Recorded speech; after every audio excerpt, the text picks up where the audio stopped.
Imagine, if you will, in the world of Ashentale, on the continent of Shill, in the lands to the south, there lies a beacon of righteousness. Its brilliance illuminates even the darkest hours, ceaselessly combating corruption and greed. However, deep beneath the earth, an insidious malevolence stirs, drawing the unwavering gaze of fate itself. It slumbers, biding its time until it emerges from the depths with a voracious hunger for light. Yet amidst this impending darkness, the gods of Ashentale remain vigilant, strategically maneuvering their pieces on the cosmic chessboard. Welcome back to Original GM. I'm Hupahu, and this season I will be joined with Hupahu Cikala and our new player Hawk. Welcome, Hawk. Howdy. So we've got a lot planned for season 3. I can't wait. Are you guys excited? Yes. We're going to start 0 level and do an episode with the two of you this evening. Hupahu is not here. She'll be in the next episode, and it'll be just her character in the next episode. You guys, actually it'll be you guys with these two characters, and then you guys again with two other characters. You're both playing two characters. Yeah. Yeah, so glad to have you, Hawk. Glad to be here. Thanks for joining us, and it's going to be exciting. For our viewers, we are this season we're going to have some sponsors, so some of our videos will be monetized, and all of that jazz. Pretty exciting. Remember to go to www.highestlevelofall.com to see what our updates are and how the book's coming and the system and all of that, and we'll get started. Are you guys ready? Yeah. It's been a long time coming. This was our first snow this year, so yay, woohoo! Pretty exciting. What better thing to do than eat snacks and hang out, play D&D with your friends? So let's get that going. All right, so you're going to be playing Renara. She is a mercenary rogue, but I kind of based her character not really off of her class, but her secondary skill, which would be a companion. Yes, an escort, a companion. That's a brave thing to do. Pretty cool. Be able to have some companions in this system, and you'll be able to see about what they're all about, what they entail. That'll be a cool thing. And then you're playing Hawk. I'm playing Seth. Seth is a bounty hunter, and interested to find out more about her. Awesome. If you look at the screen, you guys will see the pictures of them. Of course, we're starting off 0 level, so they'll be starting off at a young age of about 9 or 10 years old, and then we will progress to where they currently are, which is, I believe, both 22 years old. So this will be interesting. So if you will take your attention up to the screen, you will see an area map. There's a place called Phorns Village, which happens to be your last names. Your parents are Lord and Lordess Phorn, Elizabeth and Malcolm, and they are the rulers of Phorns Village, which is a human establishment. It's just north of Pickers, which is a Hoffland town next to the Golden Lake and the Lakeside Inn down there. It's not very far. I'd say about 30 minutes walk from Pickers. As far as the world map goes, Pickers is just north of Queensland. Okay. And so you're just north of Pickers a little bit. So right under the P of Pickers there is where you guys are going to be starting the campaign. To the south, if you guys, for our viewers, you remember we were all the way up here up north in our last campaign. So you get to see some of the south now, which is kind of cool. So let's start there. The village of Pickers, or the village of Phorns.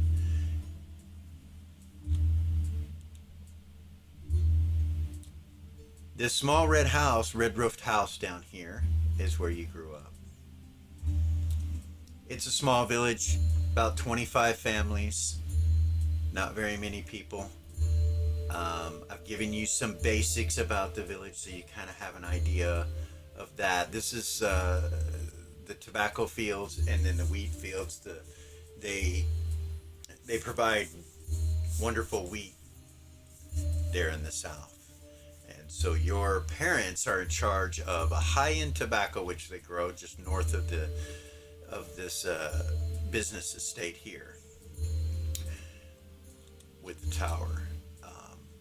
And then to your west and south, the golden wheat fields just go forever. Quite a few acres, probably close to 1,000 acres or so. Okay. That's a lot. Goodness. The village itself has some key things that you should know. That I've told you a little bit about it, but I'll give a basic rundown. Starting from the top corner up here in the northwest corner is the old ruins, which is a sacred site, a ritual site, a site where prayers are given to Gold Star and Goldar during harvesting, during planting, just various holidays. Everyone will gather there. They sing songs and various things. Just to the south of that is the Tower of Killian Ruinstalker. He is considered a mad hermit mage type that protects the city and with magics, rumor has it. And then next to that is this house right here, and that's Captain Kilroy. He is a golden knight. He is a paladin of Gold Star, and he is stationed here to protect the city or to protect the village from Queensland. And just north of him is a stronghold, a small stronghold where a lot of the troops that are from Queensland live and reside. They protect this area. The tobacco that's grown by your family just south of this tower and just north of the business estates, the stables, and your house that you grew up in, that's a high-end tobacco that's highly sought after, very expensive, and your parents own it. The center of the city, okay, just east of where they would store the hay within this structure right here is the seamstress.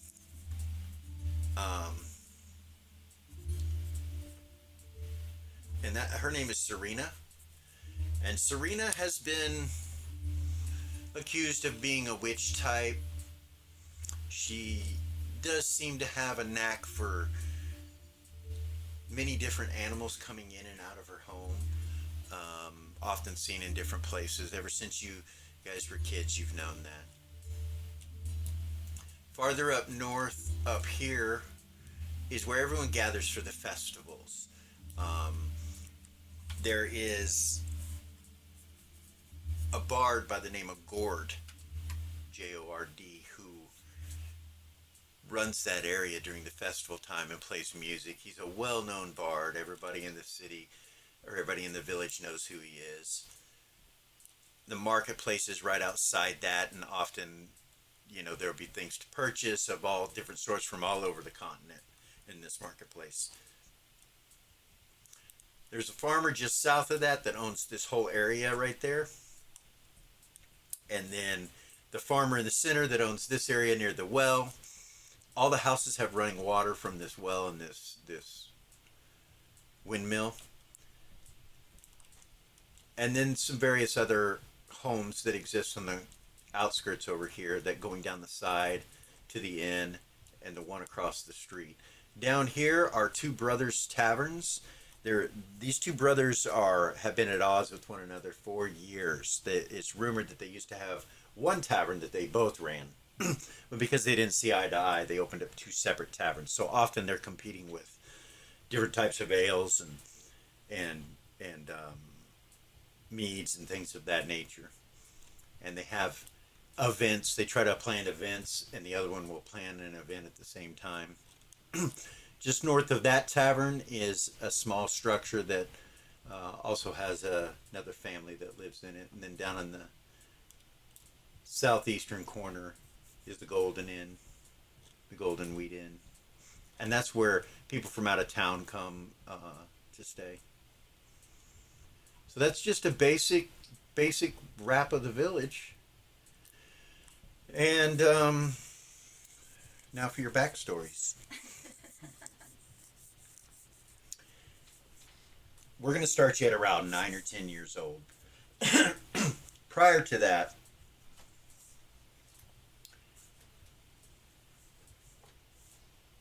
the only significant thing that I need to let you know is that when you were around 7 or 8 years old, you heard your parents arguing. And the argument was that your mother, Elizabeth, wanted to tell you guys that you were not their children, that you were left at their doorstep together in baby bassinets.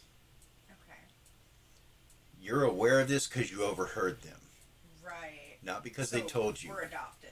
So you're adopted, taken care of, wayward children. I don't know what you want to call it, but that was about 9 or 10 years old. So around 9 or 10 years old, you guys kind of started to understand that you weren't really from here, but you don't know where you're from. You don't know what the history is beyond that. Starting at age 9, you can start to ask questions if you want to and that kind of thing. But we're going to start. It's early in the morning, and you guys have chores that you have to do, and you finished those this morning. You've just finished your chores, and you guys are just outside the stables here, and you pretty much have the rest of the day to do whatever you want. You're together. There's a tree that you guys play in that's right between the stables in your house. Has some swings and things on it, and I will let you guys develop your relationships accordingly from here on, but you might have some suppositions, I don't know. But for all intents and purposes, you're brother and sister. Okay. You're both 9 years old right now. So you have met foreigners coming into town. Okay. Diplomats, ambassadors, merchants, all kinds of different people. When they come into town, they always come to your parents. So you've seen and met a lot of these individuals. One in particular,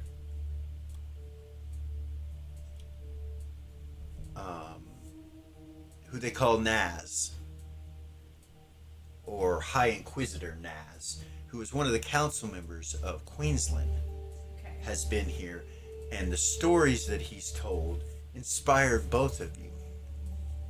One of the stories he told was about the Bounty Hunters Guild located in Lower Queensland, and he talked about this bounty hunter that completed a task for him and how wonderful this bounty hunter was, and that he brought the person back, and they were able to try him for murder, and it was just a wonderful story that kind of sparked your interest in bounty hunting when you were a young kid.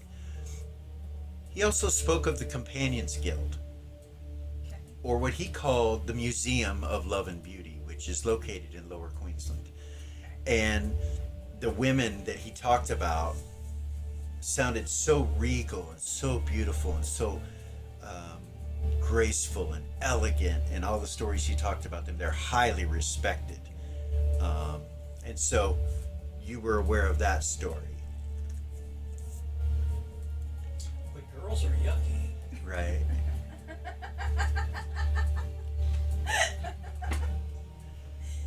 Ew, cooties. Ooh, cooties. The names that he mentioned when discussing those two topics, the beautiful woman that he was talking about was Lourdes Nerva, is what he called her. Okay. The bounty hunter that he mentioned was a guy by the name of Elis. to give you those two names so you would know them and be aware of them. Lourdes Nerva, you know, is what they call the head curator of the Museum of Love and Beauty. Okay. She's in charge.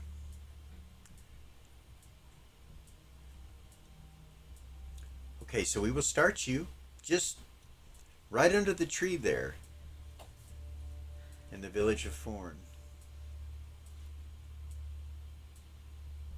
You guys are located right there. Right there. Now, we are doing 0 level, which means all of your stats are 3s right now. You kind of know where you're headed and what you want to do. Yeah. So, it's up to you on your decisions on what you'd like to do. So if I throw a mud ball at her, it really hurt, right? I don't know. She might dodge it. I don't know. Birds are singing. It's beautiful and peaceful in the village as always. You know, it's early morning. You could see the workers for your mom and dad doing the hay, and the wheat, and they're getting it together and stuff out in the fields. You can see them all working, and you can hear the windmill in the distance.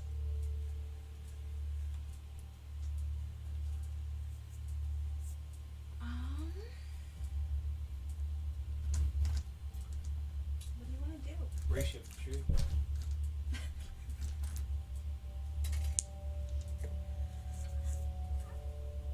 I bet I can get to the top for you. I bet you can. Oh, it's because you're a girl, right? I don't want to get hurt. Chicken. Go. Going up. She's not going to climb the tree. No? No. She don't want to get No. dirty. Right as he like kind of looks away and thinks that she's not going to climb it, she's going to take off running towards the tree. Okay. You gonna try to climb it? Yeah. Not too high though. Roll percentile dice. 50. Okay. She gets up a little ways, and then you see her stop and kind of look for a handhold. She can't find one. You're kind of stuck up about 10 feet or so. You know that the other side of the tree has some areas that you can grab a hold of and maybe get up, but you're going to have to wiggle your way around. Oh, good. Push her. Okay. So you're going to climb up? Well, yeah, that's Roll, what I was doing. roll percentile. 74. Okay. He gets up, and you see him kind of push you a little bit, and then you see him kind of just fall down a little bit off the tree. Can she try to grab his She can try. hand? Or- Roll 20 to hit. 7. Eeh. You miss him. Eeh. Uh-oh. Is he gonna break his arm? Roll roll a 20 to try to grab a hold of the 14. tree. What? 14. Okay, he grabs a hold of it and doesn't fall, but he almost does. You're only about 8 feet up, though, so it really wouldn't have hurt him that bad, you don't think. But it could have. See, that's what I was talking about. She's gonna climb down. Okay, roll percentile dice. Oh god. 59. All right, she starts to climb down and has to jump at the end, and you land into the grass. You don't take any damage. It's just a hard landing. Okay. You catch it on your feet, though. Cool. You're still up. You're looking down at her. She just jumped past you and down onto the ground. Well, that's no fun. You guys see a hawk fly over you and screech. Where's that headed? It's headed up north. It kind of goes over the tree this way. What? You want the tree? It kind of keeps going. You see it kind of circle over here. It's like just looking at the village, looks like. I don't know. I just walk around the town, start walking. Okay. You just come out to the road? Yeah, try to Okay. find something to do. All right. Yeah. I'll jump down and jump. So, as children, this tower and these ruins up here, they're the place, they're the place to go. There are a few other children in town, but you guys mostly play with yourselves, with each other, because the other kids are either too young or too old. Okay. Head up to the ruins. You gonna head up this road? Yeah. All right. You come up by the tobacco fields. You see a few of the workers there, and they wave at you guys real nice,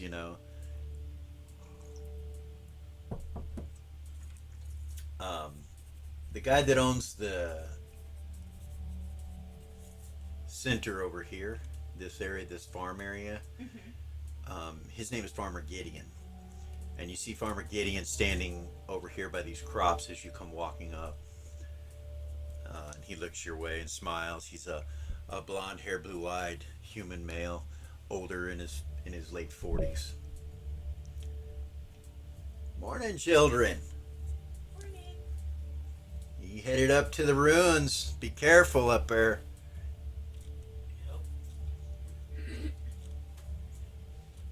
You keep walking? Yeah. Okay. You keep walking, he smiles, and you see him kind of stop and stretch a little bit. He's been up since probably 4 or 5 a.m. And you come up and they're loading hay up into the barn right here, some of the workers. Hey. Up on the balcony, on the back of the balcony, you see the seamstress kind of look over at you guys, Serena. She always wears a witch's hat, and it's kind of a brownish color, brownish golden color. And you see her kind of staring over her shoulder, looking around the balcony at you guys, but kind of hiding too back behind the balcony. But you notice her. I don't know why she's always like that. She never waves or anything. She just watches you, and you see as you guys wave and go past, she just kind of disappears back on the balcony on the backside of her house.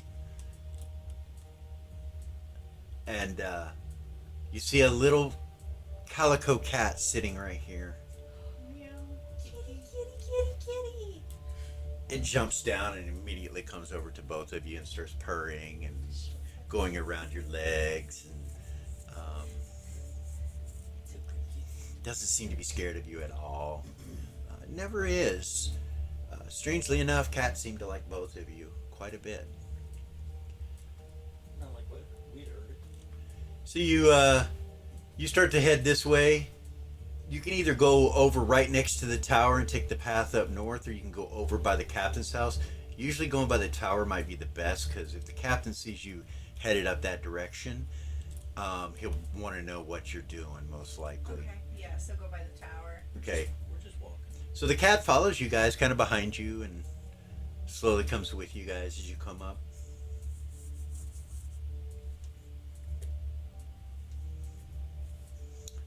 You don't see Killian, Runestalker. You don't see him anywhere, and it looks like everything's shut up. There's no activity at all. The cat kind of goes over to the edge of the steps and kind of smells around in this area as you guys turn around the corner here. Smell anything? Roll percentile dice for me. Tell me if I could see. See if I can see anything. 77. Roll an observation. You don't smell anything. 20. Yeah. 19. No, her. Oh. You smell. Huh? Okay.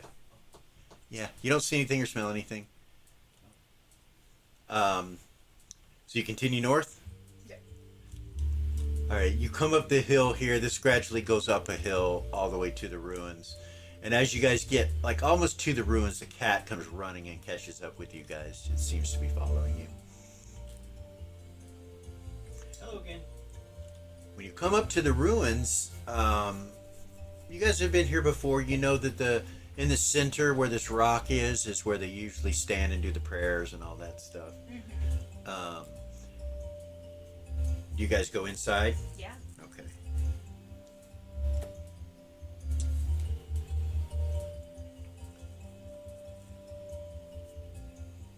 So the rock. So roll observation, both of you. Just roll a. You don't have the proficiency yet, so just roll a 20 for me. 10.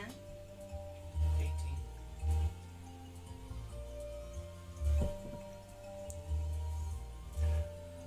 Rin, Yeah. as you're standing there, you look over at the rock and you catch something move under it, out of the corner of your eye. She'll walk up, and lean down and look. Okay.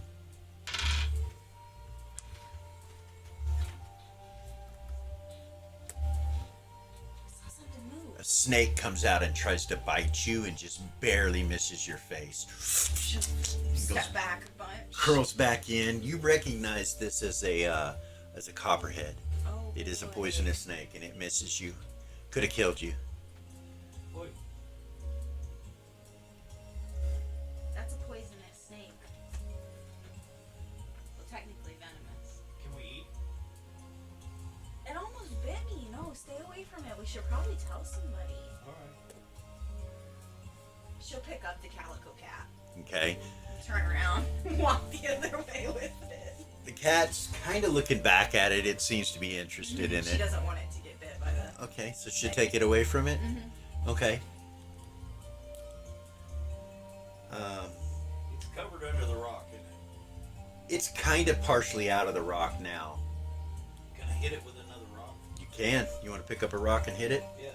All right, roll a 20. Do you throw it, right? Yeah. How close do you get? Out of striking range. Okay. All right. 14.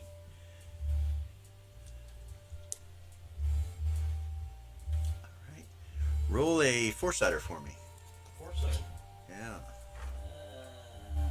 Boom. How about a 4? Wow. Okay.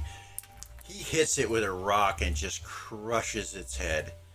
And it sits and starts squirming and kind of goes up onto its back and starts squirming around itself, coiling in. It looks like he's killed it. It's dying. That'll teach you to try to hit my sister. We bothered it. But it tried to hurt you. That's not a good thing. Maybe we should bury it. Okay. Is there anything that I can use as a scraper or shovel? Rock? You could look around for... I'll look around. Okay. So you're looking around this area. Go ahead and roll another She's 20 still for me. holding the cat. Okay. It's kind of relaxed in your arms. 2. Okay. You're looking around for a rock to dig a hole, Uh-huh. and behind this stone over here, Uh-huh. there seems to be some sort of writing on the wall there Okay. that you've never noticed before. I'll take a closer look. Okay, so you walk up to it, and you kind of have to crouch down and look inside unless you want to Looking pull the for rock. snakes. Unless you want to pull the rock back, you got to kind of crouch down and look. So Okay. you're going to look for snakes. You don't see any snakes. Okay. I'll move the rock. Okay, roll a 20 for me. Rolling a 20. And that was a 9. Okay, you're able to pull the rock back enough to look at the wall and see it. It's a pretty heavy rock, but you're able to do it. And you see a golden symbol about 2 foot off the ground inside the rock itself. It looks like it's painted with golden paint of a sun. She'll walk back up there when she sees he's doing something. Okay. What do you make of this? You recognize the symbol of Gold Star, and that's what it is, but Neat. you've never seen this before. Yeah, gold star. Roll an observation. Now remember, you don't have observation, so what we're going to do is roll 6s. Roll 6s. Me too? Yep, for observation. Okay. You don't see anything out of the abnormal besides the symbol. See anything on the back of the rock? You turn to look at the back of the rock, and you see a cat's paw painted on the back of the rock in some kind of gray colored paint. And it looks like it's painted. It doesn't look like, a cat stepped in paint, and Right. it looks actually hand painted on this rock. Turn it so she can see it. Okay. He turns the rock. He kind of has to struggle with his whole body. You see a symbol there of a cat's paw. That's weird. I wonder who There- did that. There's a rock next to it that looks like it's been broken. Like they go together, but the one that's up that you've kind of moved is bigger than the one that's down on the ground flat. So let's lay this one flat. Does he look like he's gonna be able to do that himself? He could try. You don't know. She'll put the cat down and go try to help him lay the rock down. Okay. Both of you roll 20s.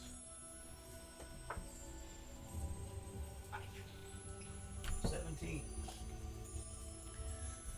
He starts to lose it, but doesn't, and you help him and grab it, and the two of you are able to pull it over and basically let go and allow it to drop. Okay. And it drops to the ground right there. Grab the other one and start trying to push it to like see if it like Pull, pick it yeah, up. turn it over. Yeah. Okay. Roll 20 for me. Strength check. 6. You do it. 11. 11. Okay, you do it, no problem. You notice she's pretty strong. She picks it up. You're like kind of surprised, I but can smell it. yeah. Like, And you fumble it over to the ground and are able to. It looks like it lines up, so to say. Push it and try to line it up yeah. with the other rock. So, when you line it up, you realize that there's an arrow coming off of the cat's paw that points down from where the cat's paw is. So you have a cat's paw, and then you got an arrow that's drawn pointing down. But it was broke between the cat's paw and the arrow. But when you line it up, now it's there. So, when I look at the rock, can I look up at the wall that's next to it and see if there's like a spot where it looks like these rocks fell off? You look up and you realize, oh yeah, there is. There is. So that arrow would point at the symbol of Gold Star. It was like directly above it. She would say that that arrow would have pointed at the symbol of Gold Star. That's kind of strange. Yeah, it is. Does Gold Star have a thing for cats? Everybody has a thing for cats. No, I mean like in their religion. I've never heard of that before. Well, me either.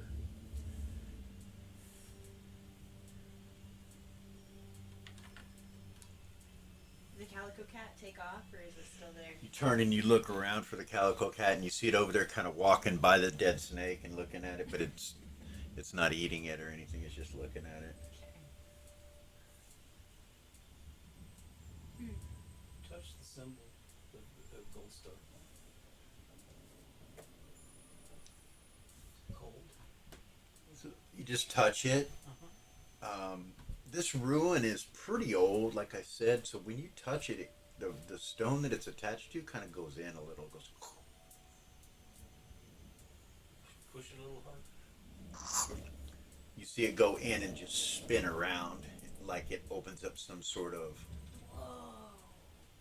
void inside there or container or something. Did I break it? No, hold on. She'll like reach in it. Is Okay. there anything in it? Reach your hand inside. Yeah. Hopefully I don't get bit by a snake. Right. When you reach in, you realize there's something in there, like rocks or something. There's a couple of rocks that are in there. Pull them out. When you pull them out, they're green and they're stones and they're shining, and you see that they have some sort of magic on them. They're pulsing. They're like boom, boom.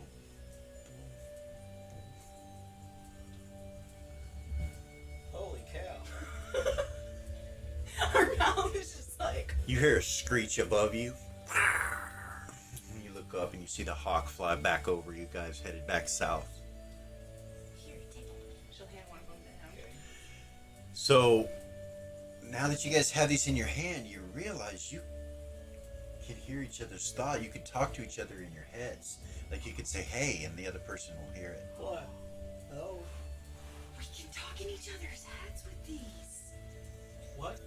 We can talk in each other's heads with these. How are you doing that without moving your mouth? This. The stone.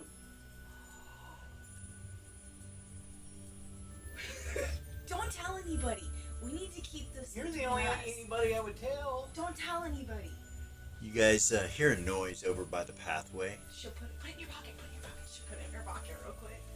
Walk Up, back over. up past to this the cat. stone, as you're walking up the cat, up past this stone, you see Killian Runestalker, the old mage, and he's got a big full beard and a brown hat and brown robes, and he kind of walks up over the top of the hill there and over the rock itself and kind of looks over at you guys like, ah, children, what are you into? Hi, Killian. We found a snake. It tried to bite me. He Got slowly walks up there. It. She'll walk over and pick up the cat again. You can tell he's got a problem with one of his legs. He kind of limps a little bit, and he does have a brown staff. And he kind of walks up to the snake and looks down. And he goes, "Oh, children, this could have been an accident. It was close. It went right by my face. Oh, you don't want to be bit by this thing." No, that's Oh, I killed it. that's a copperhead, right? That it is. That it is. It doesn't look copper. He reaches down and picks it up, and you see him grab the head and everything, and he puts Can you it in. eat those? He puts it in a bag. He goes, "Yes, you can." Seals it up. So, are you allergic to cats? No. Snakes. No. Puts it on his hip. He kind of turns and looks over at the stones that have been moved, and he's like, "That's odd. What do we have here?" And he walks up to it. It's a symbol. If you look, I think if you look at the wall up there and you look at the rocks that are down here, I think the cat paw with the arrow is pointing to the sun of Gold Star. Isn't that weird? He walks up and he sees the little hole, and he kind of sticks his hand in there and feels around, and he looks at it, turns the stone more like he's going to close it or open it more, and when it turns, there's another arrow on the back side of the stone. When it turns around, it like swivels, and it points down but to the left a little bit. Does it point to anything? It looks like it points over here, just down and to the left a little bit. It could be on the wall or it could be on the ground. You don't know, but you don't see anything. Go feel around. On the ground or on the wall? Ground first. Okay, you go up to the ground, and he just kind of stands over you watching.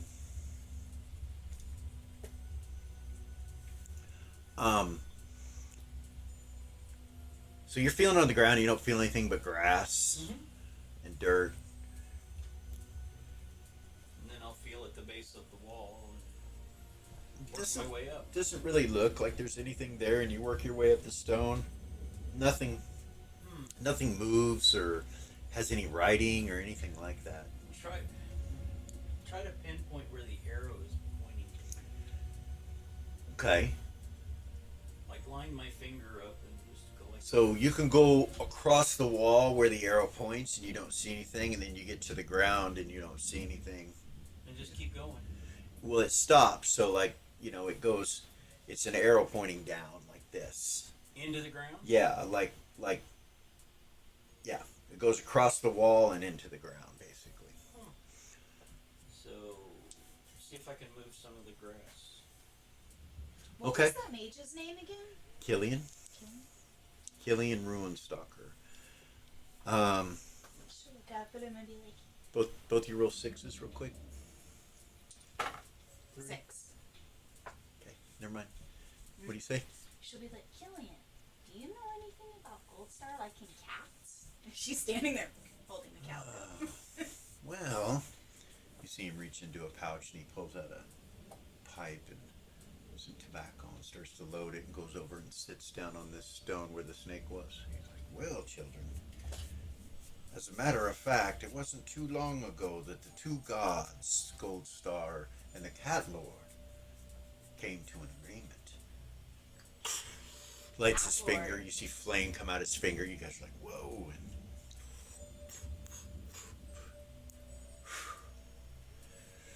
yes, they made some sort of agreement. I'm not quite sure what exactly it is, but not long ago they became allies, from what I hear.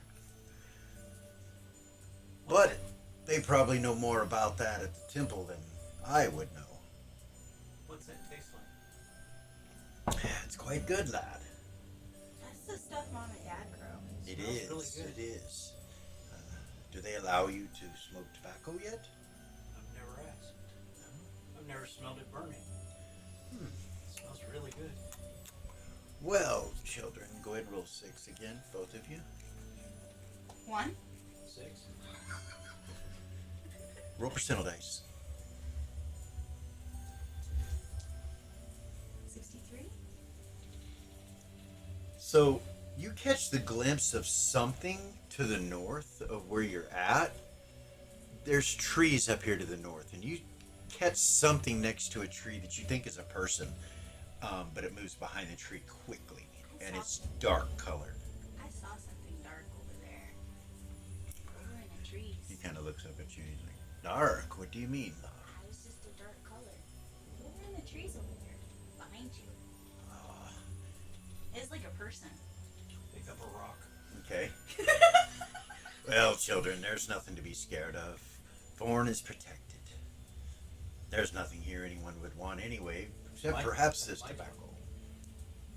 It's my job. That's why I got this rock. Well,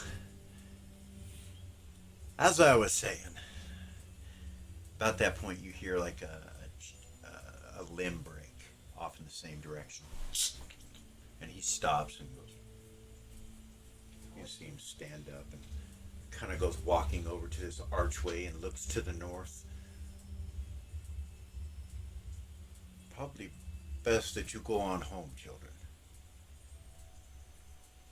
You see him, he touches his staff to the ground and you see it light up with lightning on top of it. And he holds it up above him. Roll initiative. 10-siders. No dex adjustment. No dex adjustment. I got a 9. Nice. I don't remember how he's. So we start at 10s or above. So 9 goes first, even before the cat that you're holding. You go first. Yeah, it's a good roll. Wow. Do I have a target? So you'd have to walk over to where he's at to see out, or go to it. I don't know. You can't see anything. The wall's in your way, and you're right here. So I'll look So around the you can archway. move 12 squares, or no, 6 squares right now as a child. No, 12. 12. Doesn't matter if you're a child. You can still move 12. You're human. Yeah, I'm Most Period. kids are faster than adults. So you can see these squares. So you can move 12 of those. You know what? This little. If you come down to the next rock area, I'm gonna see if I can get behind that.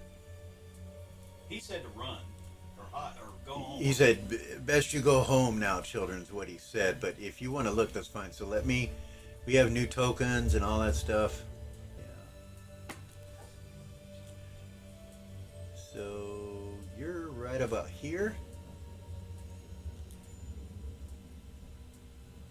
She is. Okay. And you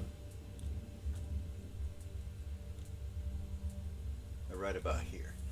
The mage is in the doorway. He's taking up the whole doorway. Well, he's standing in the center of it. You can go to the left or right of him. Actually, not the right. You wouldn't want to go to the right because there's lightning coming off his staff. Exactly. It's just crackling on his staff. So you could come around this way. You could go this way. I'm going down and to the left. Okay. So you want to go 12 squares? Yeah, I want to get in that little corner. I want to get away from his lightning. Okay, this is 12 squares right here. That's perfect. Okay. Unless you jumped over the rocks. If you want to round them, that's 12 squares, so you can get there. That's okay. You do that on a 9. Okay. Your movement's done. 8. 7 is the mage. He fires a lightning bolt off in this direction. You see it as you hear it hit something. You see smoke over in that direction. That's on a 7. 6, 5. That would be you. She would come. How far can I get? Let's see. 1, 2, 3, 4, 5, 6, 7, 8. So she'll go 12 squares to the southeast and hide behind that rock with the kitty cat. I just want to make a point that she really likes this cat. So like here? Yeah. Okay, or here. Right there. Where she's at? Yeah. Okay. You go and you crouch down there and you try to hide. Mm-hmm. Roll percentile dice for me. 89. Okay.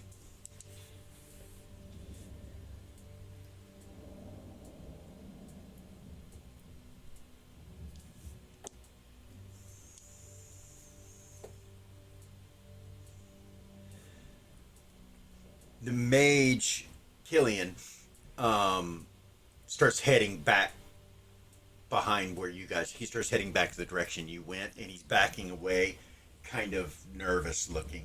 He's limping a little bit, with his bad leg, and he's backing away. You hear to the north of you a voice. There's nowhere to hide, chosen one. Nowhere to hide. You see the mage back away a little bit more. And as he's backing away, he makes it to this rock that you're at, about 10 feet in front of it. Mm-hmm. From behind, he is struck with a blade. And you see this guy appear with a curved saber-like sword sticking in the back of the mage. It's like it just was inside of him when he appears. And then you see the mage go, and he drops the staff. And the guy has black hair. He's dressed in black robes. You can see his face. You can't see his face. When you see his face, it's under a cloaked hood. Part of his hair is silver. He's got a silver streak that runs down his hair. And he kind of looks over at you with this sly grin, and he's still holding on to the sword. And the mage is just like, oh, oh, oh, oh. Or you guys can do anything. You can attack or take an action. You can't move. You both gone your distance on movement. So you can attack. You got a rock if you want to throw it. But you can't do anything else. Anything you want to do? Throwing a rock. You gonna throw a rock at him? Yep. Okay. 15. Really? Okay. Who is the protector of the town? The captain. It would be the captain guy, the paladin guy, right? It would. Give me a second here. You said 15? 15. Okay. Knockout. The rock hits his armor and dinks off of it, and he's like, wow. And he just kind of kicks the mage off the blade, and the mage falls to the ground holding his stomach, and he just kind of turns and walks towards you very calmly. Pick up another rock. Okay, you pick up another one. As he's walking towards you, you see the blade itself, and it's like looking at the night sky. You see stars in the blade. It doesn't look like a normal blade, and you see it's glowing this kind of a red tinged color. And as he gets closer to you, you realize he has other weapons on. He looks like a bad guy, a really bad guy. And he just kind of comes towards you. You could throw another rock if you want. Does the mage have any weapons on him that I can Actually, see? you're 0 level. I'll let you pick one up, but you can't throw another one. You could pick one up. He just walks right up to you in about a millisecond. He's on top of you. So quick. That's why I said Bisis. Does the mage have any weapons on him that I can see? Just the staff that he dropped. And you can't make it to it right now. You don't have enough movement rate. Please tell me you're not gonna die at 0 level, that we're not gonna die at 0 level. He strikes your brother Oh my god. across the face. It takes his eye, bloodies his eye, down his cheek and off his lip. Roll percentile dice for me.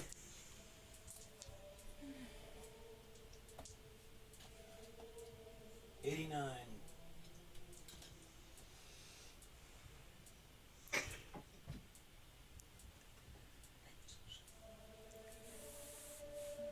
We have an audience tonight, so She will not be on camera, but my mother is joining us, which is kind of cool. What are you doing? Smoking weed over there? Just kidding. She swallowed wrong. Swallowed wrong. You got some? So, you drop to the ground unconscious. He's struck and he goes down. You see him go down, and then the man just stands over him and he goes, "You will be okay, young one." Roll initiative again. So, I still have actions, right? Yeah. Do you want to take your actions? I'm sorry, that was on a 4. Actually, a 3. Yeah, no, it's a 4. It's on a 4. Yeah, she'll, she knew she could talk in Seth's mind with the stone, Right, right. She'll try to do it to the captain guy. Okay. And just scream, "We're in trouble up at the ruins, we're in trouble, help, there's a guy." Captain Billery. Yeah, that's what she'll say. See if it works. Roll initiative again. Roll initiative. You get in touch with him. He's like, "Where are the ruins?" You hear him in your head. Yes, yes. Okay. Hopefully that saves our fucking ass. You wake up healed and you see this man standing over you that just chopped you, and you feel healed, like you feel okay. But your left eye, you're having trouble seeing out of it. It's kind of blurry. Just a little bit. And yeah, you're on the ground. You can't roll initiative this round, but you are healed. You see him reach down and heal your brother. And then stand up. And he's like, Am I still hidden? "You are." He doesn't seem to notice you. And you see him just kind of look down at his body. And then you see him reach down and start to pick him up. About that point, the captain appears in the center of the ruins by a teleport. And he appears right here. He stops from what he's doing and turns to the paladin, who has his holy sword out with his shield. And he's like, "You do not belong here." And you see him run. He takes off this direction, goes over this wall, and heads this way.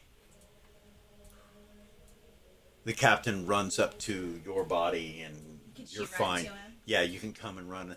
He looks at you, and you seem to be all right. He helps you up. But your eye, there's something going on. He turns immediately from you and goes over to the mage and starts healing the mage.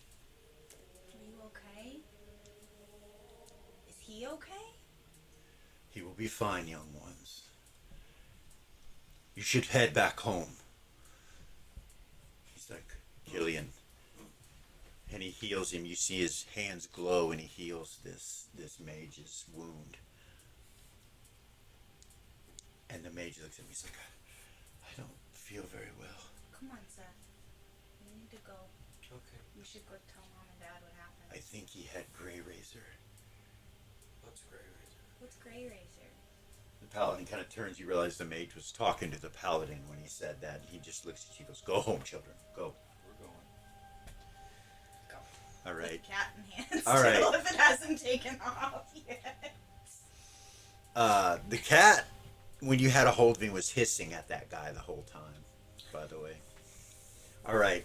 You guys head back to the house as quickly as your little feet can take Run. you. Burst in the door. Mom, Dad! Yeah. Dad, Mom, Dad! You come in the front door, which is in the back here, basically, is where you guys come in at. Okay. And you bust into the room. And it looks like your dad and mom are making some kind of lunch or something. They're like, "Whoa, children." Your mom freaks out. "Seth, come here." Got stabbed What? by the guy up at the ruins. What happened and- to you? And She grabs your face and looks at your eyes. She's like, "Who did this?" the captain's up there, and Killian got stabbed, and it was she just like She just points at her. You just unload and tell everything. yeah. Except for the stone, she doesn't tell him about the telepathy stuff. Okay. She keeps that to herself. All right. What were you children doing up at the ritual site? You know better. We were just playing. It's That's so the cool edge of up town. there. She looks over at your father and he kind of nods and he turns and walks out the door. He hit Seth She- in the face with his sword. She comes over and starts looking at your eyes. She goes, It looked like he healed him. I saw it. He reached down and healed him after he hit him. so, your mother babies you as much as she can. She gets you some food. She tells you guys she's calling for a priest to take a look at you. And she asks if you're hurt. And she goes, let that cat go. Put it back outside, she says. But I love it. Me too. She'll She go kind of to the looks at you door. for a second and she's like, well, as long as your father doesn't see it, you're fine right now. But I need you to put it down because we need to get you some food. Tell the me house. everything that happened. Tell me everything that happened, children. Start talking about it. Okay, If so they're talking to Killian, she'll start from where Killian was telling them the story. roll under your intelligences to try to remember everything and Which is 3. well, yeah. 10. Okay. Under? 3 or under. Yeah, no. I didn't make Not it. even close. So you can't remember everything that happened. You're too excited right now to kind of remember it. Your mother tries to slow you down a little bit and starts asking you point for point. So roll 20 for me again, both of you. 8. Way too excited. Hold on. 15. 15 and 8. So with an 8, you can remember that whoever this evil guy was, he called someone the chosen one. Yeah. And you don't know if it was the mage or your brother He called somebody the chosen one. or Mom. you. He said the chosen one cannot hide. I don't know if he was talking to Killian or Seth. That's kind of weird. That'd be you. She looks No, she I was looks at hidden. you He couldn't see me. really worried. I was hiding. He didn't even see me. He Had to didn't be know you. I was there. Couldn't have been me. So you end up telling her everything. You eat some food. Lots of food. About 2 minutes before you're done eating, a priest comes in of Gold Star, and she's like, "Thank you for coming. Thank you." He is early 20s, brown hair, brown eyes, and they call him Zim. Zim? Yep. And he comes up to you and checks you out and everything.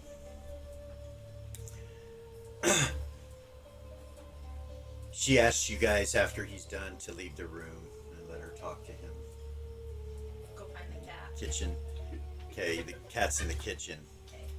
She'll find like milk or tuna or something. Try to find something like that in the kitchen and give it to the cat. While she's talking to the priest, she tells you, she looks Oh, over at got you. you, She's like, "Rana, I said leave the room." The cat. Okay. You leave too. Do you guys go? You can go either into the living room, or you can go outside, or you can go into a utility pantry type area that goes into the front living room. It's whatever you want to do. If you want to hear, you can try to hide to here, or you can leave. It's up to you. I want to know what they're talking about. Sneak up. Stone. Yeah. Did you do that with the stone? Yeah. Okay, talk in his head and say, "I want to know what they're talking about." All right. So let's get a hear noise from both of you. Personal dice. 48. Okay. 03. 03. You gain a great insight into hear noise. This will be something that your character will always possess from this moment on. You have a bonus 10% hear noise added to your character permanently, and you will label this as a great insight. Whether it's your class or another class or a race, another race, whatever, you have this. And that will be permanent. So when you hear noise on a 25-foot radius around you. or 25 feet from you, circumference. So 50 feet, but it's 25 feet from you. You gained a great insight. Congratulations. That's pretty cool. You over here, what was your roll? 58 Okay. or 48. All right. You overhear them talking, and he says, "Your child was struck with Grey Razor, the ancient artifact held by Asmodeus's people, or Asmodeus's people, Asmodeus's people. How he survived that, I do not know. It should have killed him.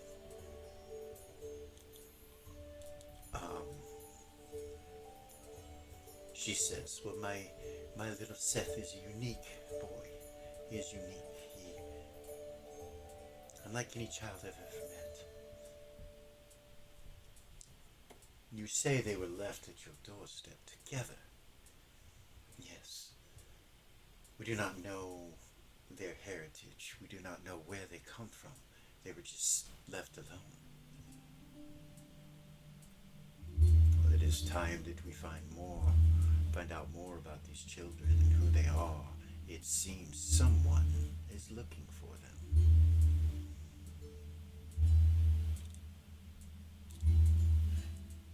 And that's what you overhear. So can I telepathically let her listen? You can telepathically tell her what they say. Okay, then I'll do that. I don't want to make any noise. She'll tell me, come on. She'll pull on him, Yeah, we'll go. run off, go outside, Okay. so they can talk about it. Yeah. All right, so you guys stop listening and you go out. What's that mean? I don't know. Well, you're the smart one. Well, we already knew that we got left. Somebody's looking for us, is what he says. Sounds like it. That's When, weird. when you come out the door, you see the hawk sitting on the hay bale, looking at you. Hi. The cat's in your arms. She'll look at it. At the cat? No. At the hawk? Yeah. Okay. She's It's still looking. petting the cat. This seems to be looking at you. Are you hungry? Looking at the bird. You see the cat look at you like, What, are you hungry? I'm not going to feed you to the bird. No! I wouldn't dare. I like cats. I like birds, too. so Oh, she's in the kitchen. a few moments later, the priest comes out and walks up to the two of you, and your mother's standing at the doorway. And he goes, children.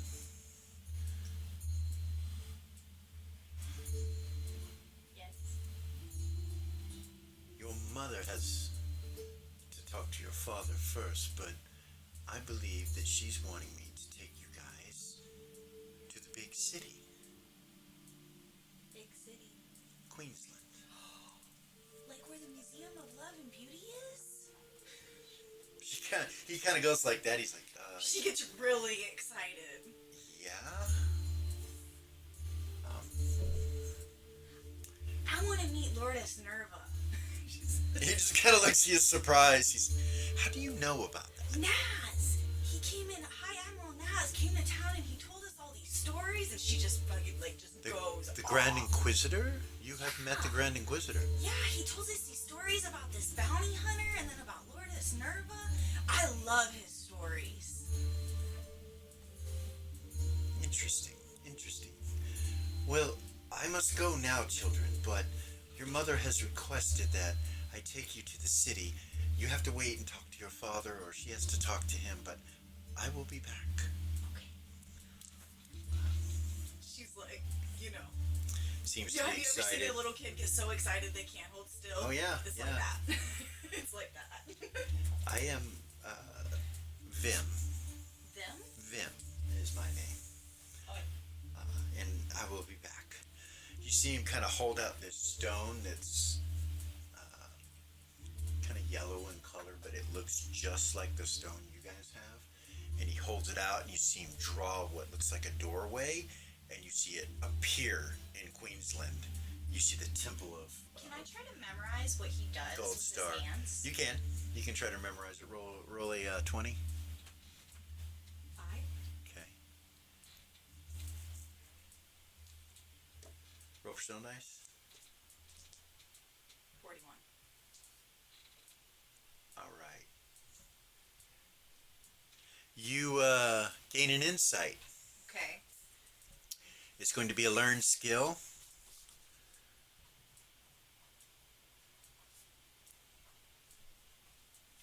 It's not a great insight, but it is a new learned skill that you will now possess, even though you may not already have it. Right.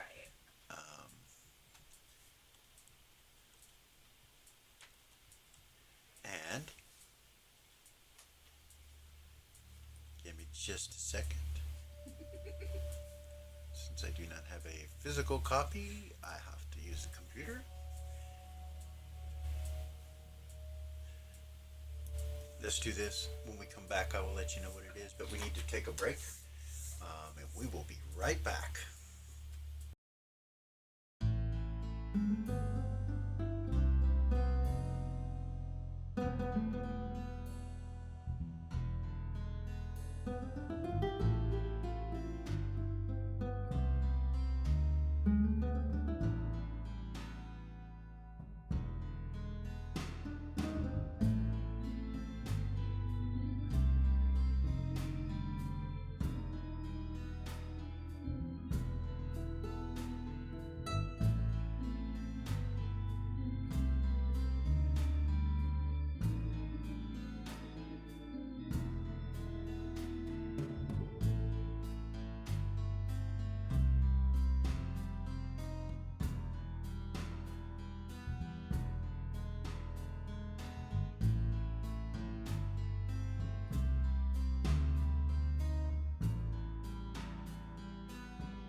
And we're back.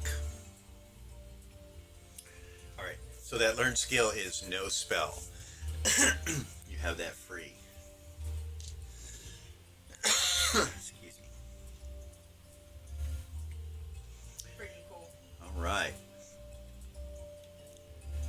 So, just real quick, we're going to start back where you were with the hawk sitting on the hay. You guys right outside the doorway.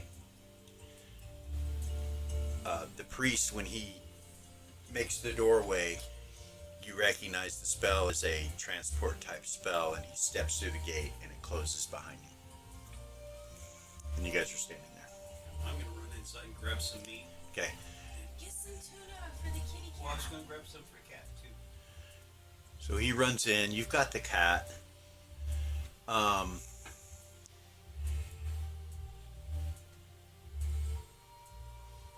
Still live down at the cat.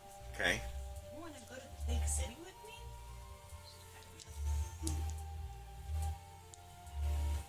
Kind of turns its head and looks at you. Like it understands me? Yeah. You understand me? Kind of purrs and goes around your legs. You go in the kitchen. When you walk in, your mom is in tears and she stops and you see her kind of hide it and start cleaning herself up. Just kinda, She's like, we're okay, Mom. We're okay. yes, I know, dear. I know. What do you need? I'm just gonna get some meat For the cat? and the bird. Okay. Go ahead.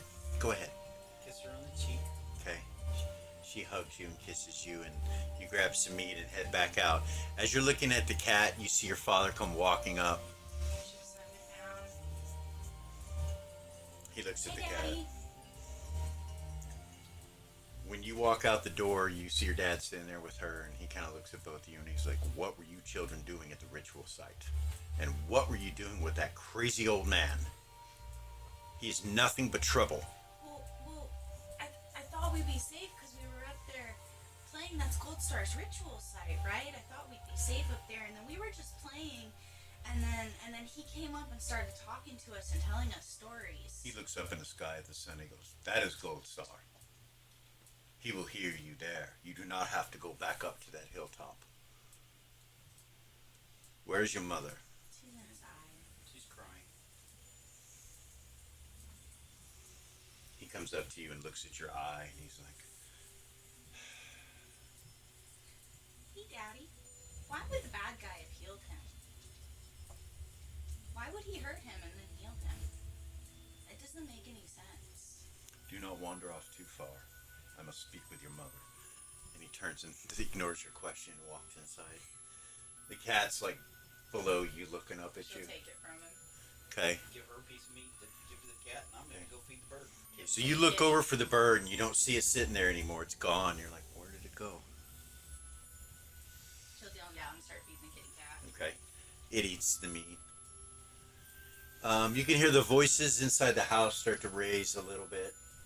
Like they're Go arguing. up to the door and listen. Okay. Me too. Roll personal dice. 48. You get to add your extra 10% to this. You have a normal 5% chance. You have 15, but what'd you make? What'd you get? Really? A 1? Nice! Oh, 1? Nice. Roll personal dice again. 4. You see his ear. Some sort of blackish hair kind of comes out of the hole of his ear. As you guys are standing there listening, you see it kind of go. You see his ear kind of change just a little bit, almost like a cat for a second, and then go back to normal. Your ear. What did you roll? 48. Okay. Not great. She missed it. All right. You hear your father say, "We cannot send them to Queensland. That city is full of trouble. There is so much going on there. How could you even think about that?" And And you hear your mother say, the priest, and she can hear she's in tears. She's like, the priest said that they would be safe there, that they would not look there for them. He's like, well, obviously they know where they are now. Do we know which one it is? The priest said it was Seth. He said Seth.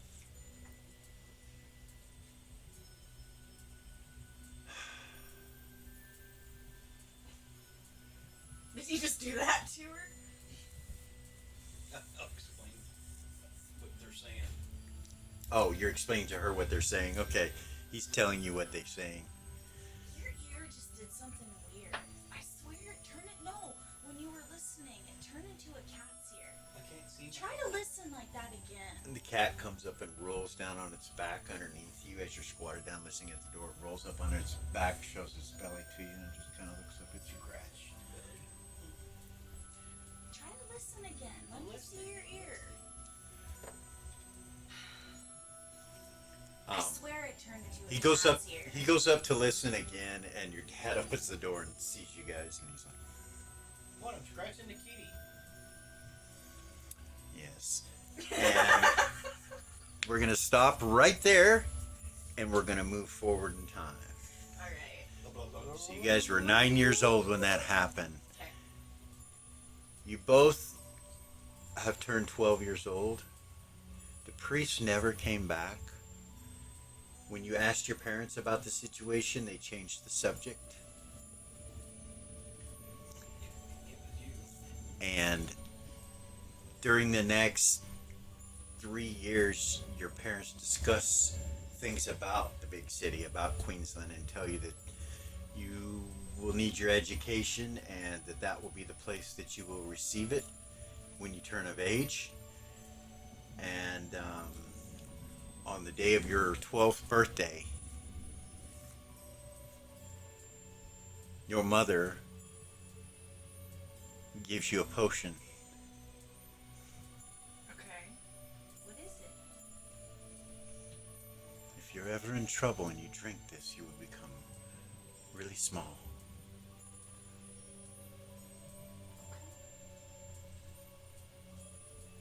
This will come in handy for you one day, I'm sure. Your father gives you the sword. The one that you rolled previous to the game. It is magical in nature. Produces cold, frost, and it glows. It's badass. You're like, wow, and you can actually wield it because it's small. It's short sword, so at your size, you can actually wield it with relative proficiency. Now, they take you. The priest appears. He comes, Vim, and he takes you to Queensland. You guys will be appearing at the Temple of Gold Star in Lower Queensland. Okay. And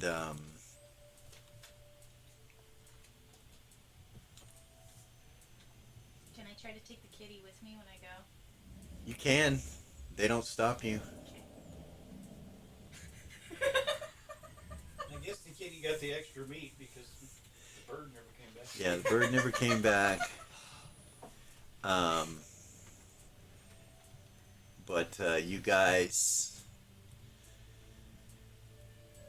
head to Queensland, the capital of the South, so to say, where the Queen is, and I'll pull up the map here of the temple where you will come in through the transport through the folding gate, and as soon as it appears here.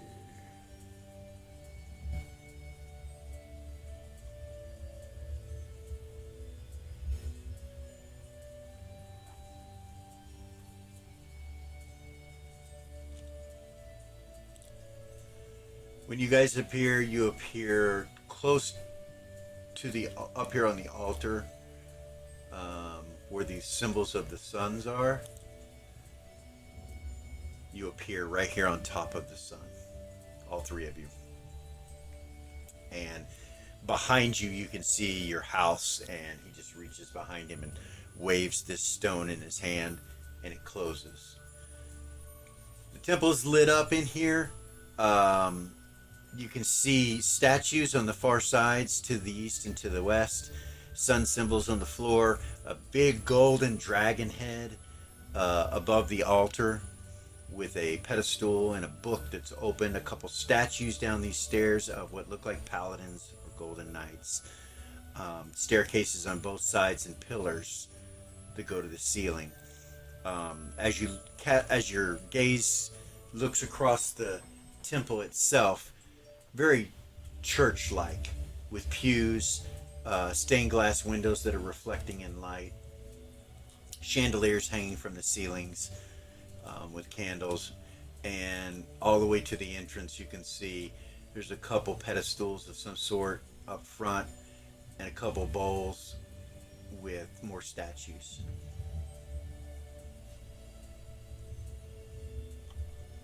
And the priest is standing right in front of you. As you look around, there's no one in the temple, or no one in the temple at all, except for the three of you.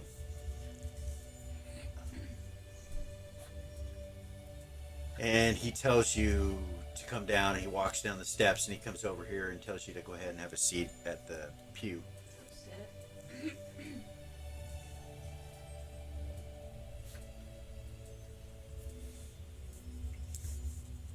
And you see him walk in the center of the church or the temple all the way to the front door, and in from the front door comes a woman, and she is absolutely beautiful.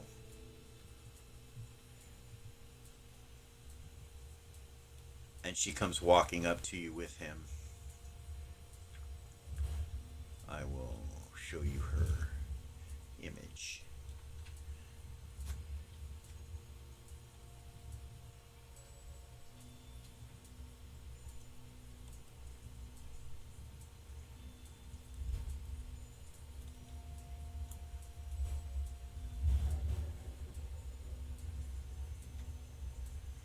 You can hear outside that it's raining slightly.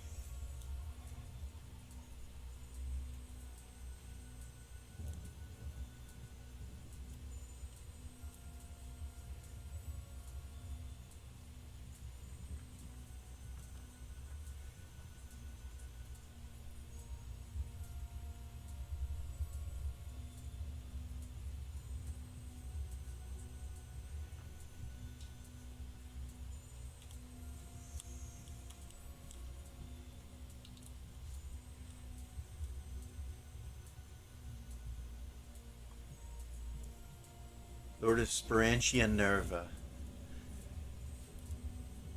She introduces herself as Ambassador Nerva. She goes, well, hello, little ones. I'm Ambassador Nerva. Her eyes get huge when she says it. Vim said that you showed some interest in the Museum of Love and Beauty. You wish to become a companion. We will see. We will see if that is something that you can arise to or accomplish.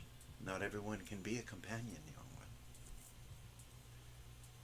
You both kind of feel not charmed, but at ease by this lady. She is very calm, very beautiful, and very elegant.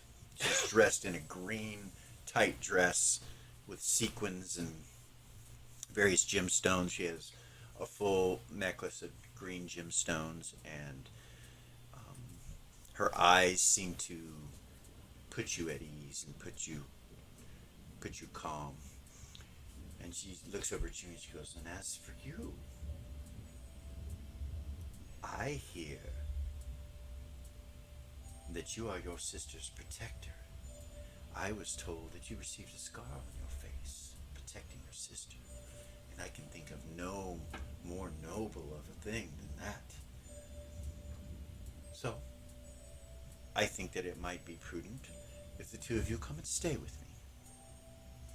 You can start your training and schooling if you are able. What's a bounty hunter? Or what's a courtesan? Yeah, what's a courtesan? A companion. We call them companions. We are ambassadors. We I know what ambassador is. we serve. It is a long story and something that will take quite a bit of learning, but we are friends to people that need friends. You're just as pretty as High Inquisitor Naz said you were. Oh, She smiled at her. Look at her smile. he's a charmer.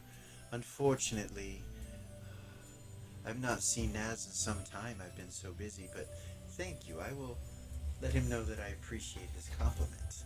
And I appreciate yours as well. You're quite beautiful yourself, young one. Thank you. When you grow into a woman, I'm sure that you will be stunning. She'll be safe. Yes, the museum is one of the safest places within Queensland, and there's no need to worry about her. I'm sure that we can find something that interests you. But for now, you will be protected there at the Museum of Love and Beauty. You see Vim say, if there's anything the temple can do, of course, she'll say, oh dear, we are fine. We will provide them with whatever it is that they need. Can I meet Ellis? Alice. He was that bounty hunter, right? Oh, Elis. Elis, yes. Well, I do know Elis, or Lord Falarian, as they call him here in the city, is a council member, as am I. We rule the city as a council under the Queen and her family. I'm sure that we can introduce you to Elis. I'm sure that that can happen. But for now, children, we must thank Vim for his hospitality, and I will take you to the museum. Thank you, Vim. She'll do like a little bow. He smiles and he walks up to you both and he says, in the name of Gold Star, may his light guide you. And he touches your head and you feel this energy of magic come over you. And he does the same to you and you feel it kind of come over you. May his blessings go with you, children. And she takes you from the temple to outside. And as soon as you walk outside, it's raining. Take her jacket, or I'm gonna guess she has a little cloak on and cover the kitty with it. Okay. She looks at the cat and kind of smiles at you, but she doesn't say anything about it. So, doesn't seem to care. Nice. Yeah, so it's raining, and as soon as you come outside, so like when you guys were at home and you left, it was nighttime. I forgot to mention that. So when you come outside and it's raining, it's still nighttime. Okay. You come out the backside, what looks like the backside of the temple, but it's really not the backside. It's the front of the temple. It's just not faced the street. What's directly in front of you is a cliff that goes up with staircase that's lit up with candles that go up this cliff to what they would call Upper Queensland. And you guys are at the base of this cliff in Lower Queensland. When you come out and you start walking around the side of the church or side of the temple, sorry, I keep wanting to call it a church.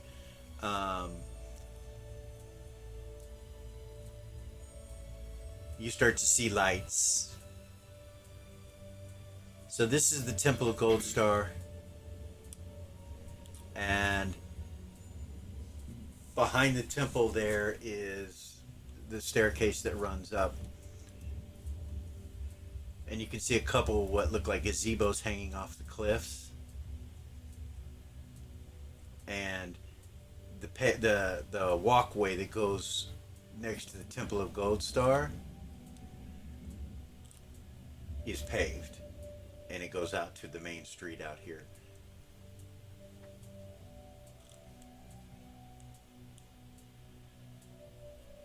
And you guys start walking, and you come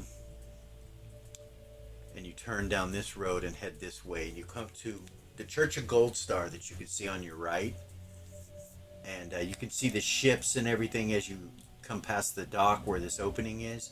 You can look out and see the ships and all the lights and everything, and there's some activity out on the docks, but not a lot. You can see what look like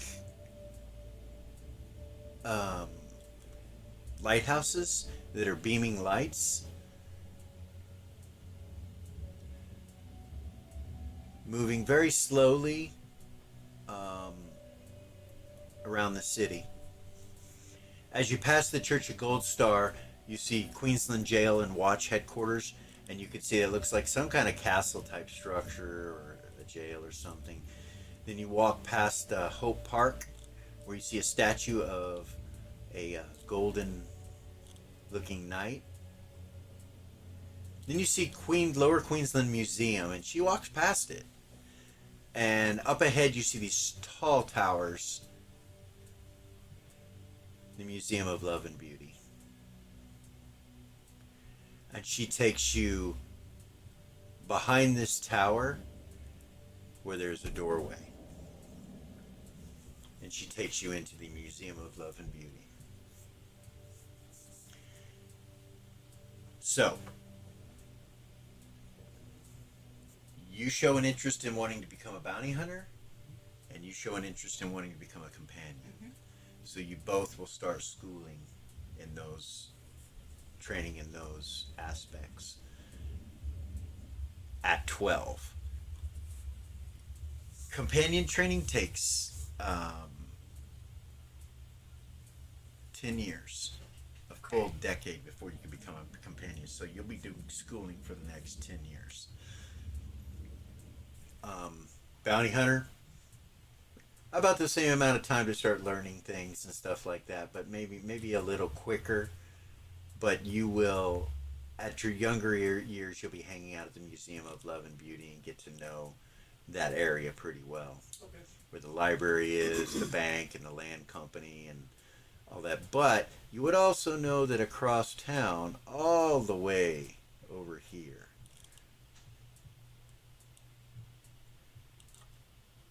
is the Guild Hall, or the Queensland Bounties, and it's a guild hall. And how you enter this place is under this dock. You have to come up this pathway and go around to an entrance that's on the backside over here. And that's where all the bounties in the city of Queensland are. If you pick up a bounty, that's where you'll get it from legally. Companions are like Firefly. They're considered high society. They're considered, a guild that's accepted as ambassadors and stuff like that. I know that we've talked a little bit about this. Yeah. As far as what it entails, and the Companions Guild has some laws that you have to abide by. Now you have not given me those. So, the symbol of the Companion Guild are three hands. One is shaking, and it's inside a triple goddess symbol. And inside one of the petals of the triple goddess symbol is a hand held out, like an accepting hand. And then one is a hand that's shaking, like shaking a hand. And then the other one is a limp wrist looking hand. And you learn that the three schools are companionhood, diplomacy, and seduction. And those are the three things that they train you in. Of course, they train you in a lot of other things as well. How to protect yourself. You've chosen hand-to-hand and wrestling, right? Wrestling, fist fighting, and then the cat of nine tails. The cat of nine tails is your main weapon. Yes. Okay. Cool. I get to spar with you. So the laws of the guild. No museum can ever be run by a man. Only women can run the museum. And that would be like Nerva. There are lots of companions in this museum, or she would be considered the curator, but there are lots of companions. Over 200 companions live in this It's a place. lot. Everything that you would ever need is provided to you if you graduate. Okay. So that's the first law. The second law is companions are free to choose their clients from a registry that the companions provide for you. Okay. So they have to be vetted and go through a vetted situation before you can even be a companion to them. Okay. The third law is no work is done inside a museum or house.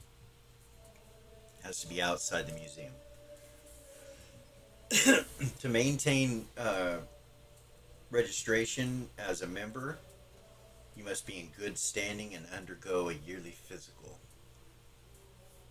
Okay? Okay. A companion must perform a ceremony of some sort upon meeting every client, and often upon saying goodbye to them as well. I think you chose tea I ceremony? did. So you I have did. tea I have ceremony? the learned skill for that. Okay. Yeah. So those things are things that you're learning in your zero level as you get up to first level. These things are your schooling and your training. Okay. You cannot be attached or married to continue membership, because that's the next law. Because the next law, work is business.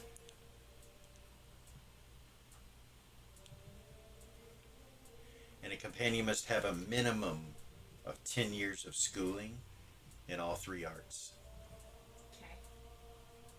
So you were put into a hardcore companion school training, so you would have learned all three of these arts. Okay. School, school, school, school, school. Wake up, you go to school. Get out of school, go to sleep. Wake up, All day. go to school. All day. All day. All right. Seth, you are introduced to Elin, or Elis, sorry. Elis Valerian. He is not only a council member for the city, but he is also,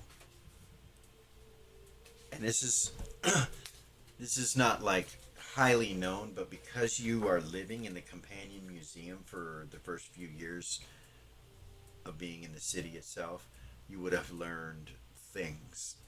Companions learn lots. There's lots of training and study, and even though you're not training or studying with them, your sister is, Right. and you're around her a lot, so she can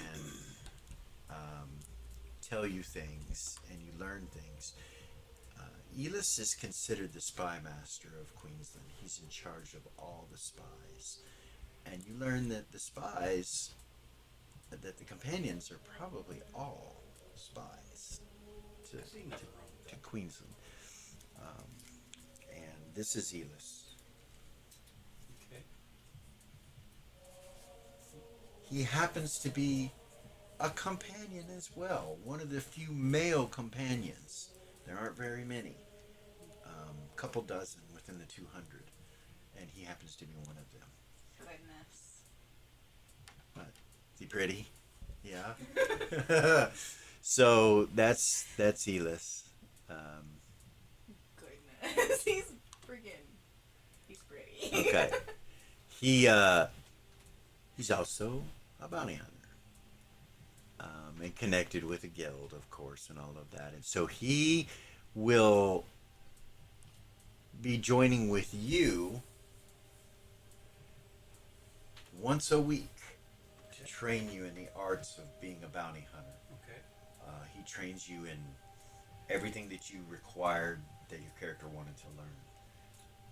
Now, one of the things when we first got here, I was going to ask if if I could just pick up some leather and start working it to Sure. try to learn. So if you would have said that as a kid, 12 or 13 years old, they Yeah. would have got it for you, and you could have started free of charge. It would not have cost you anything at the museum. Okay. They would have taken care of you. Like, you have food, you have bedding, you're around beautiful people all day. Every time you come there, everybody's beautiful, like perfect. It's a strange thing. But yeah, you could have done that. Okay. No problem. That way, I get that started at least.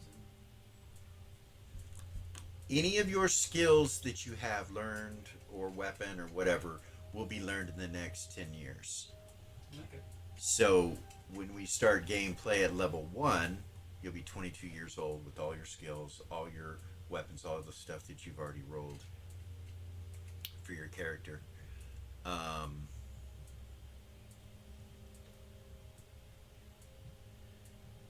I'm going to allow you to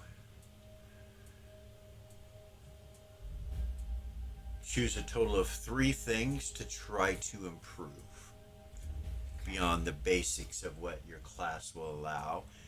Those 3 things could also be outside your class if you want, to try to learn or improve upon. So you can learn a new skill, a new class ability from another class, or a weapon skill, or improve a percentage of something that you already have, that kind of thing.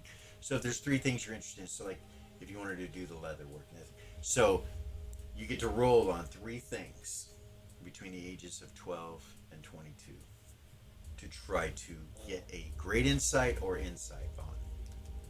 So you guys can choose those 3 things, anything that you would like. Okay. It could be anything from the game. You looked at all the books, so you know.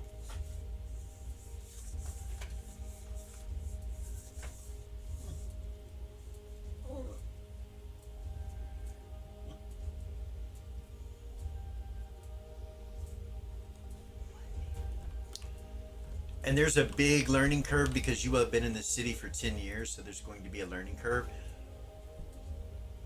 When you meet someone, you may know them, and I'll just describe where you've seen them or where you know them from, that kind of thing.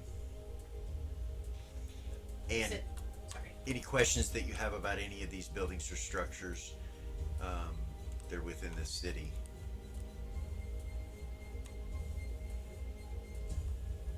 It is a big city. I'll pull out and show you all of it. It's really big.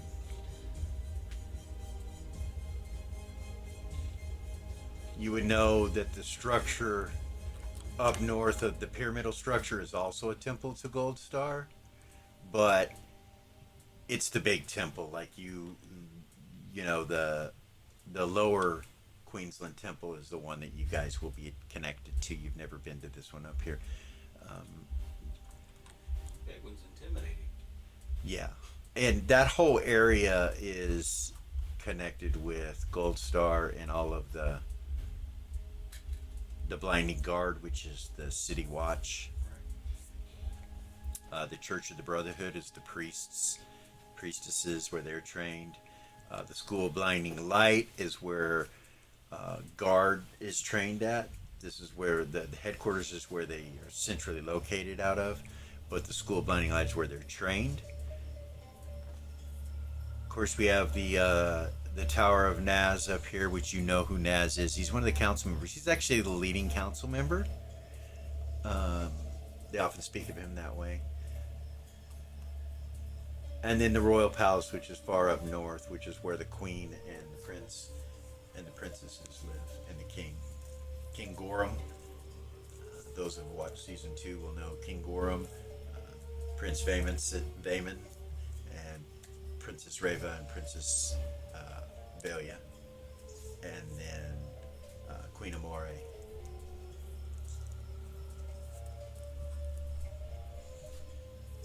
I'll be staying away from there. Yeah. The Golden Academy is located right here above the Temple of Gold Star. That's kind of a re-education place. It's a re-education program. It's where people are sometimes sent to prison or those kind of things.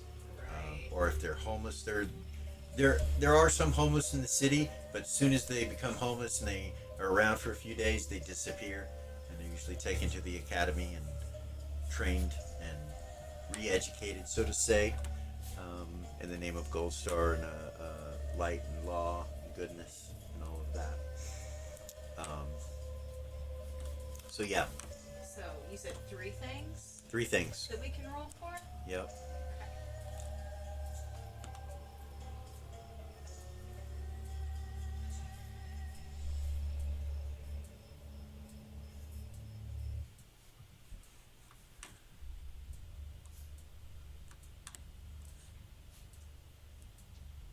The first one I'm going to do is information gathering Okay. under charisma. All right. That's 20.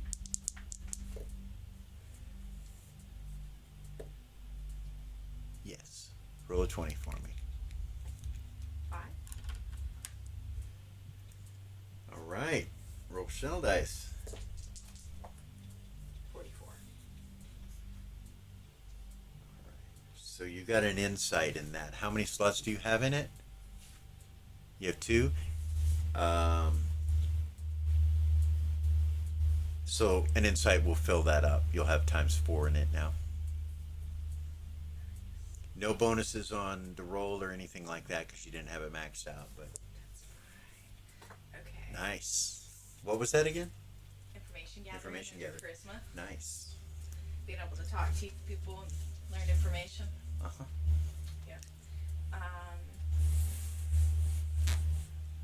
And I wanted to do diplomacy. Okay. 20. Yes. 3. Really? Yeah. Roll percentile dice. 87.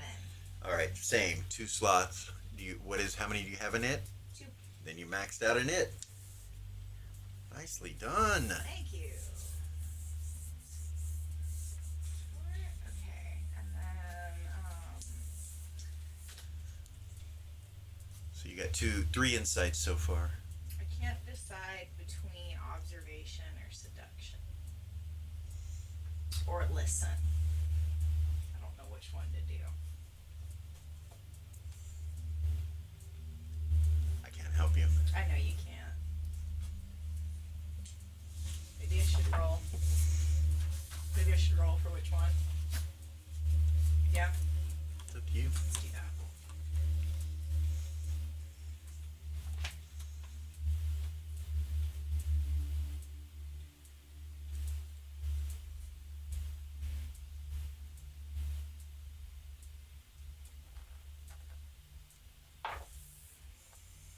Alright, I guess it's listen. Listen. Okay. Is that Roll percentile dice. Now, what's your percent on listen? 45. Okay, go ahead. 35? Nope. Nice try. Nice try. All Still. right. So you Still. got 3 insights. I did. And so far you've gotten a great insight, right? Yeah. Okay. So the other 3 things. What am I rolling? Depends on what it is that you're trying to do or trying to improve on.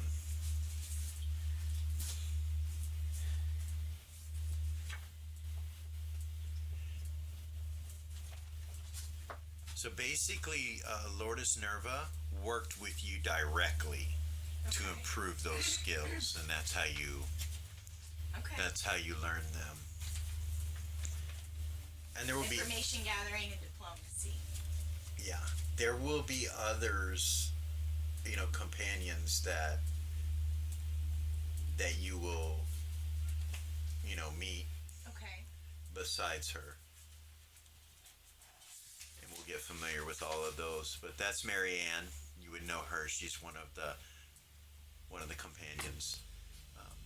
That's Xanthia. She's also a companion.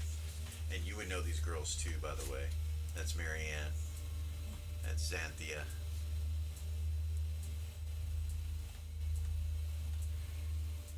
That is Friss. of course, Elis. And there are others, but those are some main character energies there within the museum.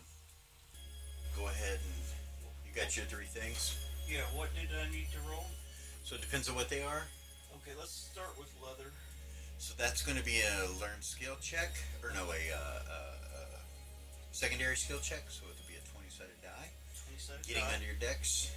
So, What'd you roll? 2. That is a great insight. Roll percentile dice. Percents. I gotta find them.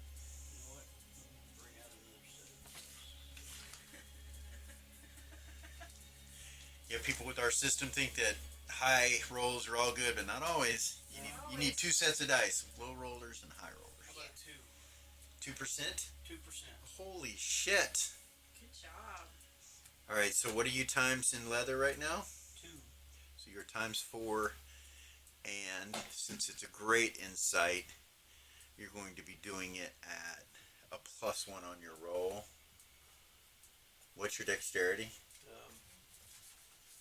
18. So 19 with that check instead of an 18. 19 and under. And 4 more for the skill itself, right? Yeah, times 4. Yeah. So it will be 23. like a 23 or something like that. Because each slot gives you a +1. So I changed the 2 to a 4? So, well, it was 18 is your dex, and if you had it times 4 + 1, that's times 5, so 23, yeah. So essentially your score for that would be 23 when you make the check. Yeah. It's an easy way to think of it. So when you Okay. roll a 20, you got to get under 23. Which helps if the check has negatives. Yeah. Okay, so this means I can do master leather work? This means you are a masterwork, quality work. Okay. And that means you get to roll percentile dice each time you make something. And Yeah. if you roll under, what is it, like 10% or something, then it's 20. +1. 20%. Yeah, 20%. Then it's +1. Less. So he already created his own leather outside the game when we rolled the character up, and Right. you rolled masterwork on that. So we'll say that you made that, considering your stats are the way they are. We'll say that you made your own Okay. armor, the +1 leather that's not magical, but it's +1 Right. masterwork. Alright. It takes a masterwork quality item to make it into a magical item. In most situations, unless you're talking relics and shit, sometimes it's different. So the city and daytime. It's so pretty. It's a cool city. It's going to be a lot of fun, I think. And a 5 for fist fight? So that is going to be a to hit. So if you rolled a 5, that's not a insight or a great insight. Okay. So the next thing, Is animal handling. okay, that's a check with a 20-sided die. I got a hit on my head. A 1? Holy shit, dude! Roll percentile dice. I'm not gonna roll these for fighting. That's for damn sure. A 1's good on that check. Yeah. That's a critical. That's a 7. that's a great insight. 7 on the percentile dice. Yes. Okay. And what was that on? For animal handling? So how many do you have in animal handling? 2. So now you have times 4, Okay. and it will be at a +5. God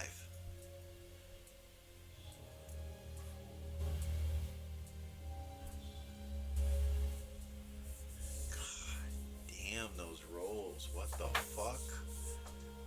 This is why Dwayne hates me. Must be the chosen one or something. Something. That's you. Dude, I'm good. I don't need to be the chosen one. I have some characters that have been, saviors of the world. I'm chill, man.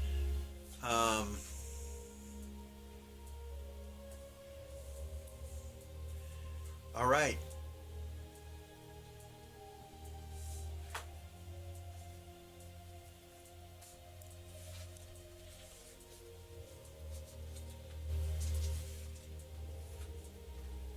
So, unfortunately, once you reach the age of 22 and you've completed your training as a bounty hunter, the Museum of Love and Beauty would no longer allow you to reside there.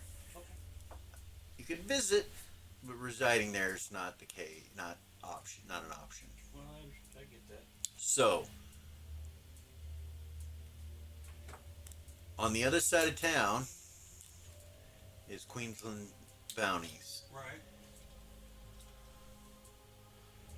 Next to it, this building next to it, just above it there, is an inn. Okay. But there are inns everywhere. There's an inn. If you're looking for inns that are close to the Museum of Love and Beauty, I don't know if that's something or not, but the closest to that's going to be way down on the docks. So they got the Red Lantern Inn that's there. You've got the Emerald Tavern and Inn. You got the Unicorn, the Golden Unicorn, which is right on the docks as well. You've got Clock Tower Tavern and Inn here. You've got, and that's all down close to where you're at. Who's got good dark ale?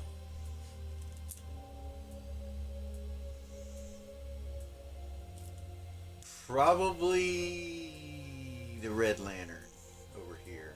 Alright, so I'll stay at the Red Lantern. I don't mind a little water. Okay. So,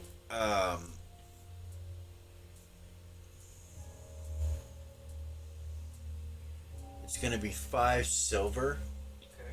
a day to stay there. That includes a room and a bathroom, but no meal or anything like that.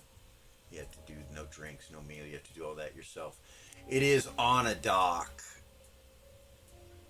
and so Yeah, let's find someplace.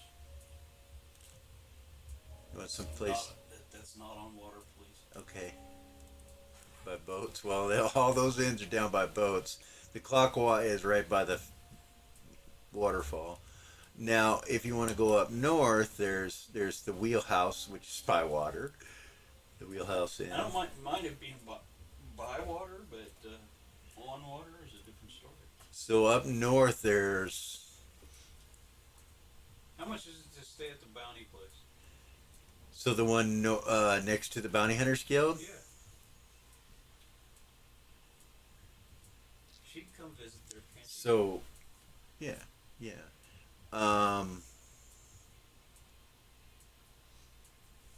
Pretty cheap. Alright. It's not as nice as the Red Lantern, I can tell you that. It's more of a bunkhouse than anything, like a I can sleep on the floor. I really don't care. But cots and yeah. old beds and shit like that, and it's going to be 1 silver a day for there. Yeah. Right across the street from it is the Tin Cup, which is kind of a cheaper dive of a tavern. Next door to that is the Happy Tail, which is a restaurant. Okay. Like buffet type food, that kind of stuff. Across the street from Queensland Bounty is the prison and the courthouse too, Right. and then the Golden Knights Academy, where the paladins are trained. Most of the city guard are paladins. Right. You remember me saying that. Yeah, so While she's still training, is there any place I can apply my trade as a leather worker? possibly. To make extra money while I'm waiting. I mean, I could do bounty work too, but So I would say the councilman or Lord Vrixar, uh-huh. Vrixar, Uxium. the Uxium arms and the Uxium armory and all the dwarven stuff, the forge and stuff, you could probably make some stuff for them. Okay. Considering your ability, I'm sure they wouldn't balk at that. You know what I mean? I'm sure they would take your services for sure. Now, none are gonna get as fancy as mine. But Right. with the ivy and the All the good stuff. But- Well, the dwarves, they will provide the materials, I'll provide the work. and you just come in and do the job, you know. And the things that they mostly want are things for the mining operation, Right. and things like that. And you might get here and there some dwarf that wants something made out of leather at the embassy or something like that, but Sure. or you know, suit of leather would be sold at the Uxium Arms or the Uxium Armory. Okay. Both. Most of the time, this is weapons right here at the Uxium Arms, Right. and the Uxium Armory is like armor and shit like that. So yeah, you could gain some employ doing that. I'll say that in a month's time, it's enough to pay.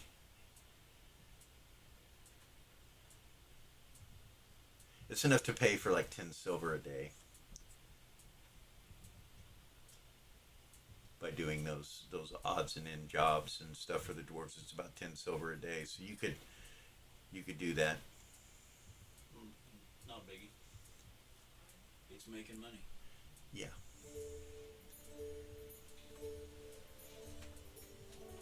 So while she's in training, you can start to get used to the Queensland bounty and being a bounty hunter and all that, and what it requires and what it takes and so on and so forth. So we'll say that you got all your licenses and everything that's required to be a bounty hunter. You have. There was no training except from Elis, and you learn getting to know Elis for 10 years that his brother is Lazar Hookleaf, and he owns the manor up at the top of the hill where the statue is. Nice. That's his brother, and they're incredibly wealthy. Like, all the council members are really, really wealthy. You learn through Elam that one of the best places to purchase magic items is the Cradle up in Upper Queensland. That's money I don't have. The Cradle. Okay. So he says if you're ever looking to buy or sell items, that's the place to go. Okay. He highly suggests it to you. They're expensive, aren't they? Some of them, he tells you that they work with people, you know, depending on what it is.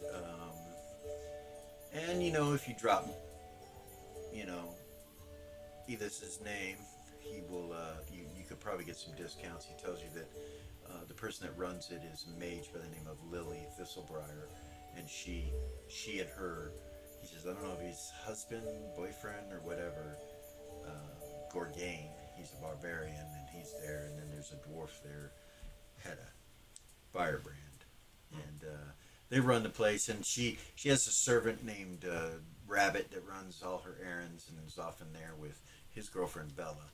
So that would be a place he would suggest to you instead of any of the lower magic item places within Lower Queensland. He says if you're looking for good quality stuff, that's where you will get it in the city, and the prices aren't too bad. So, Oh, good luck. but he'll tell you that, and Sis ever gets a day off, I'll take her with me. so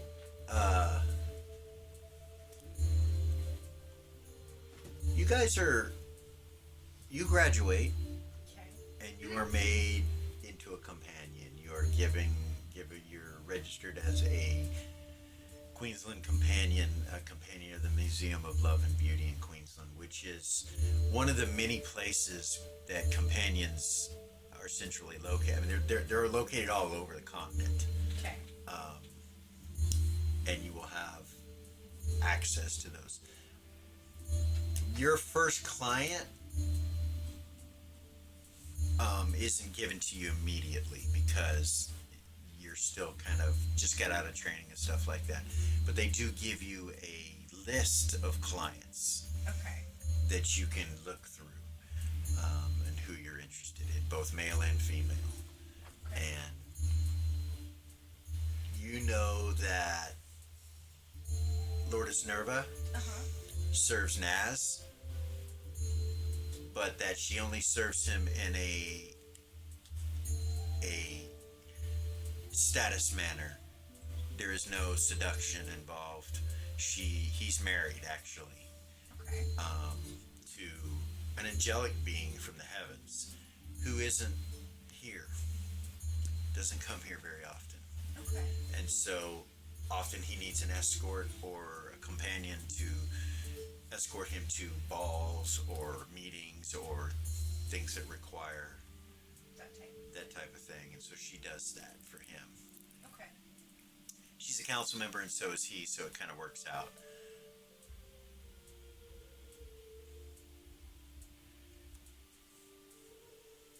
And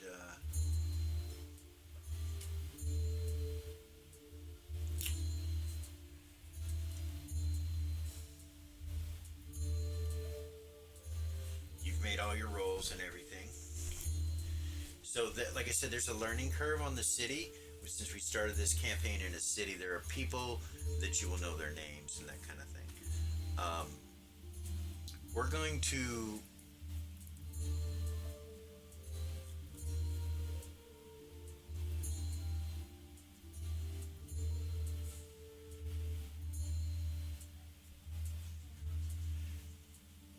Elis congratulates you on your graduation and tells you that he would like to take you and your brother somewhere that day, for your completion of your graduation. And he invites you as well and tells you that she's graduated. And it's a big deal. Like, it's a huge deal for a new companion to be to have graduated because it takes 10 years. Right. So I would love to. he takes you to the Hope Gardens, which is in the Dwarven section. Okay. It's during the day, the sun is shining, it's nice. He kind of takes you here and walks you around where all the gardens are and everything.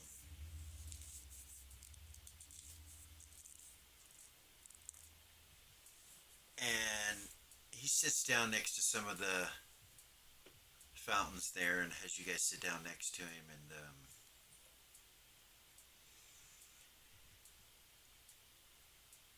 he tells you guys that late last night there was a meteor that passed overhead and crashed to the north, up by where you are from originally. It's something that I don't think you should ever get involved with. Okay. The meteor is actually a ship that had crashed. And they're calling it the Temple of Loving Madness, and it's created a hole in the earth. And within this ship, this temple, is entrapped two very evil beings. A queen of the northern orcs, and a worshipper of Shagrus, orcish deity of shadow and murder. And her companion or husband, who was a initiating mortal to the sphere of entropy. It's something you should never be involved with. I do not know if you'll be returning back to your village anytime or if there's any rumors going around about it, but you should know to stay away from that area and that location. Okay. It's not something that would benefit you in any way. It would cause great harm. With that subject in mind, I believe, since the two of you are contractors, so to say, that you complete jobs for people that require your services, I think that the city of Queensland would like to bring you under our employ. Happily. Could I ask a question? Of course. What's a meteor? It is a rock from space, but Oh, this is not a meteor. This was a ship that flies up, like the ones you see oh, here. those. Yes. But you said meteor, so I was trying to figure out. Yes, what a well, meteor- we thought it was meteor at first. That was the rumor, Okay. but it is not. So, under our employment, under the city's employment, you will serve the queen, the royal house, the king. You will gather information, and you will protect the city by notifying myself of what is transpiring in the streets, so to say. Most particularly, we have been concerned recently with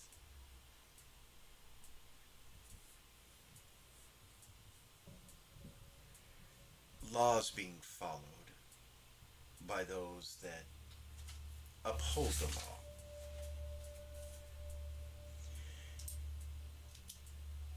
That sounds dark. Yeah, it can be. Those that are in power, the queen, the king, the royal house, the council, many of us are involved with so many things that we cannot watch everything that takes place. There have been arrests made where the law has been followed, but not with much goodness. At times, you could even consider it not evil, but definitely not good. When people show up within the jail beaten, when people are disappearing off the streets and no one knows why, there tends to be a concern with the council. Right. So is there a specific instance you want us to look into? He kind of looks around, and you realize this area where the gardens are, you can see people coming from any direction. You can't get within 80, 100 feet without being seen. It's kind of an area that's open. He kind of takes a look around, he looks around and everything, and he's like,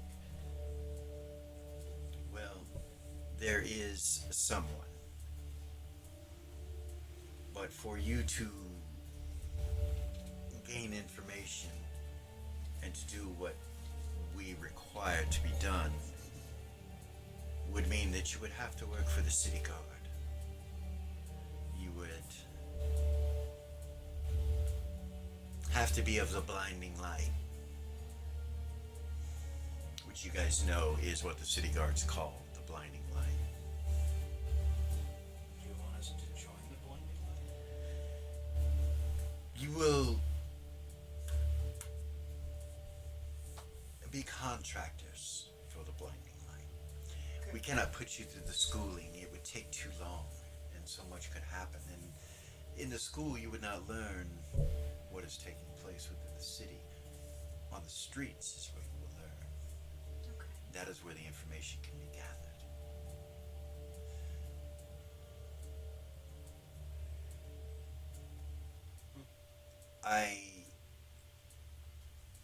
We will give you more information on this task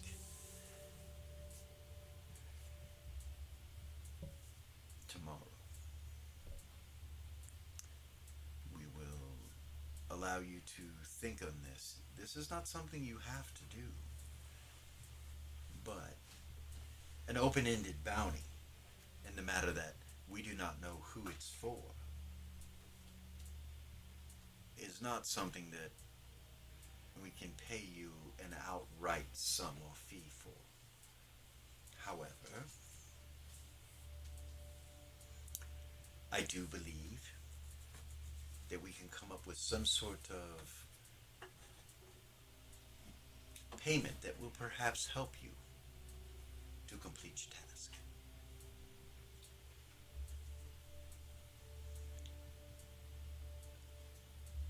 There is a council member that I'm sure both of you know as, or as they call him, Naz, Councilman Naz Kane, the High Inquisitor. He has a daughter. Her name is Eden.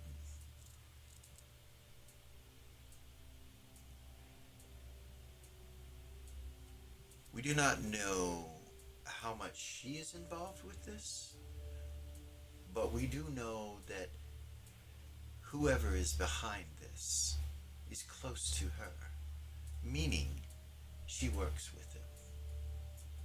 Okay. This individual has great power and magic to be hidden within this city and doing whatever they are doing, right under our noses where we cannot find them. This is someone close to us all. Someone that needs to be taken off the streets. Now you may ask,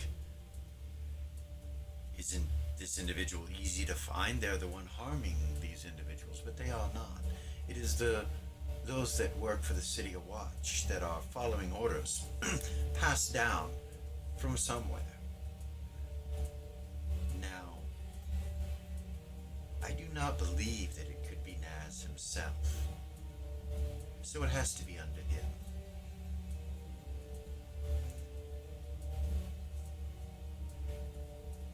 You must understand that great evil has befallen this continent, and that our god Goldstar, having been reborn recently and coming back into the world, that the followers of Goldstar are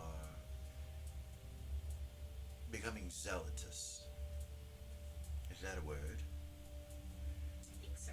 They are zealots, some of them. Yeah. And they need to be put in check. And for us to do that, we must have some information. She, the one we spoke of, Eden, works directly for the re-education program, or the Queensland Gold Star Academy, which is just up the hill from Gold Star, the Temple of Gold Star. So do you think it would be in the academy, or? We believe that it is someone attached to this academy. And the reason we say that is people have been taken off the streets and put into the academy at an alarming rate. Huh. Normally, there's a procedure. Right. These procedures have been bypassed. There are small slips within the law, so to say, that have been manipulated. So, is there anything that you could tell me about these procedures that would help to identify an individual breaking them? Because we'd have to know the procedures. To According know to if the there's law, anyone that is of an evil alignment or in an evil way is automatically accepted into the Gold Star Academy. anything- Okay. What about those mind things? Mind things. The mages. Ah, That was part of yes. the training. There are mind mages about, I'm sure. Because didn't we have one in the Hunters Guild? He was one of the hunters. I can perhaps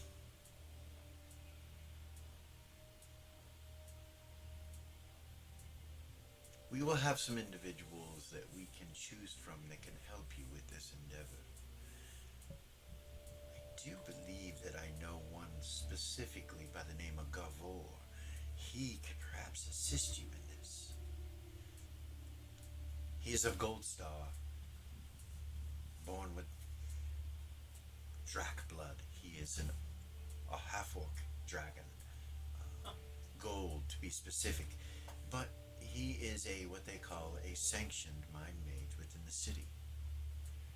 One of the few that exists. To fight mind mages, you must have mind mages. So they are not all arrested or thought of as evil.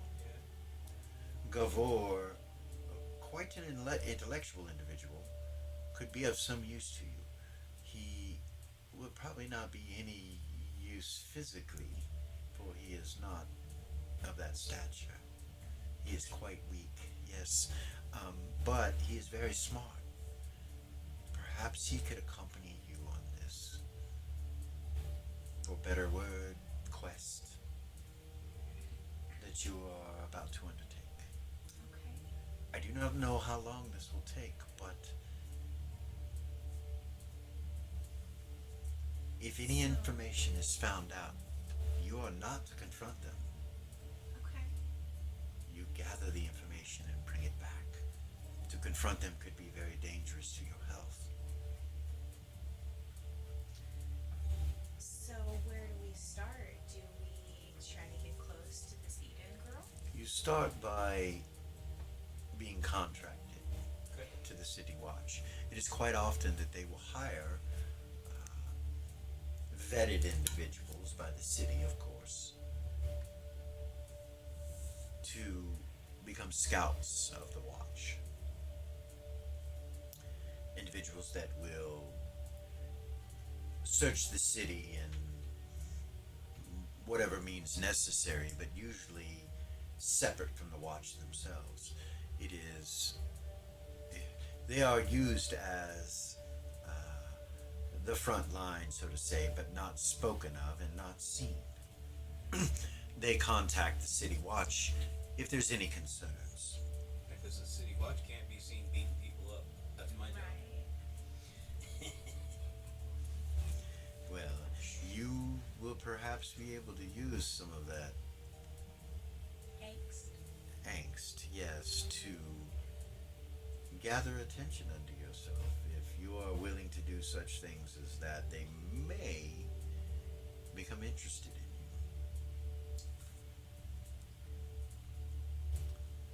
I may not be smart, but I'm strong. I have brought you here for this reason, but I have also brought you to tell you a secret. One that will probably change your understanding of who you are.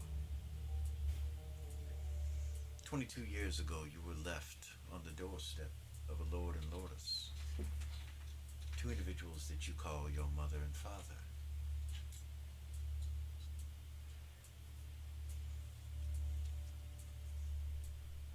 And since then, great powers have not been able to scry upon you or see you with divination magics. And the reason that is so is because you possess a certain blood within your body that prevents this from happening. It does it in a location around you. A non-detection, so to say. And it protects you and your brother, whom is being sought after by great evil.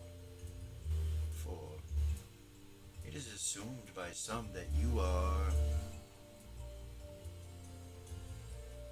important to the religion of catkind and to the very existence of this world. Now, sir. Quite often it is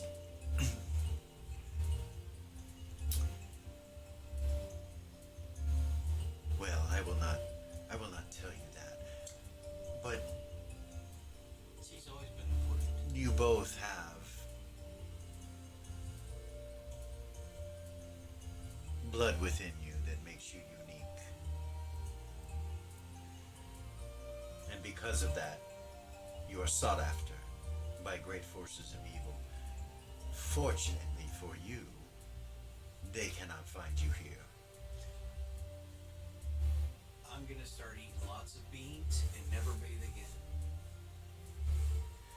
Ah, perhaps that will draw evil to you, though. That'll keep everything away from me. No, but that'll keep you away too. What's that saying? What? What is that saying? Cleanliness is close to holiness. Is that right? Keep the Yes. evil away. Yes. Take it back. Well, if you are in agreement, then you can consider yourselves private contractors for the crown. What do you think? Yeah? Yeah, if it'll help people. Yeah, me too. We did not have this conversation, What are you talking about? and I would suggest that once these individuals are sent your way, like Gavor, I will send him, that we will make the contact for you to connect you to Eden, the daughter of Nazca, the councilman. Okay. I do believe that she works in Gold Star's academy, and she also frequents the Temple of Goldstar. Her and a young friend of hers, who I believe they call Mouse. I do not know her name. I would have to look into her. But they seem to be friends or acquaintances of some sort. Okay. And then perhaps we will send a few others to help you in this endeavor. Yes. And if I have any information about anything that is currently happening, I will notify you so that you can immediately go to the place that needs to be seen. Okay. I quite often receive information, sometimes before it happens. But up to this point, even with that, we have been unable to identify the individual. And without that, we have nothing. We cannot simply just take the city guard off the street. The blinding guard are doing their jobs, and they are not breaking the law. It is More of a moral thing. It is a moral thing. It is not against the law to beat a prisoner, especially if they are resisting. But there are some of us that believe that there is a better way. I agree. Abuse of power is seen to some of us as akin to evil. And if it was simply to be warned against this sort of activity, that is one thing. But whoever this is knows exactly what they are doing. And there's a deeper energy behind it. So they're doing it on purpose. They are. And it could be to garner our attention. Perhaps there's something else going on that is not being seen. It also breeds mistrust amongst all the citizens if they don't trust the people that are supposed to protect them, Right.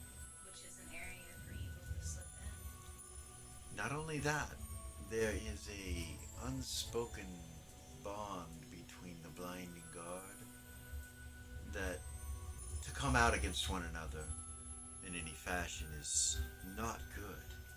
So there are probably some allies within the blinding guard that know more than they are saying. But it would take the right opportunity. So tomorrow what I will do is I will send Gavor your way. If you could meet him, say, around 1 p.m. or so, outside of the museum, he will have more information. Yeah, we can do that. And I'm sure that within a few moments you will be able to do what needs to be done to become acquainted with Eden. Now, as I have said before, I do not believe she knows anything. But the divinations and the portents tell us that the connection to this is close to her. Therefore, she is important to follow, befriend.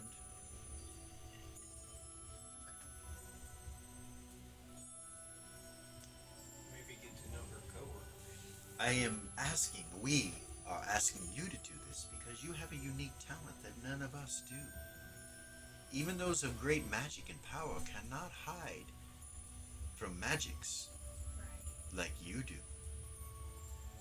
You have an energy about you. It surrounds you and protects you and your brother. You cannot be seen. You cannot be scried upon. People cannot divinate or listen in on your conversations if you are using telepathy and things of this nature. You are immune to such things. I would dare say that if you were to learn how to become invisible, that you would not even be seen, even by those with the greatest of truth, with the greatest of power of magical eyes. You would not be seen, nor anyone around you. It is a gift that you were born with. Just as you were born with the ability to withstand death magic, young one. That cut upon your face should have killed you, but it did not. You and your blood protected you. And what blood is that?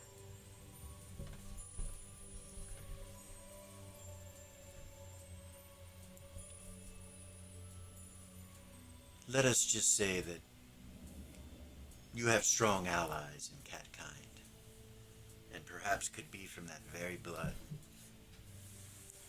I would tell you for sure if I knew, but unfortunately, I cannot divinate on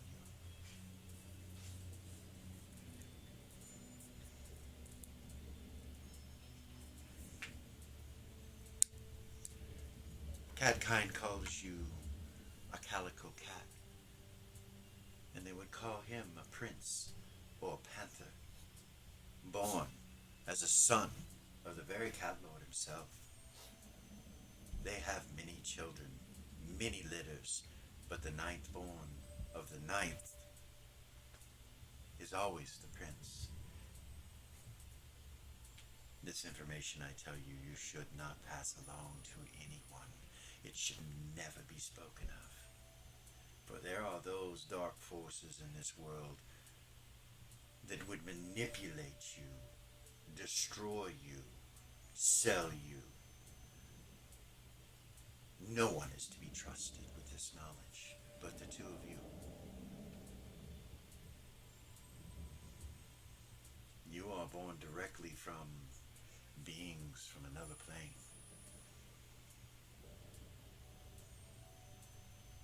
It is for you to seek out the truth of this in complications and wonderment and growth.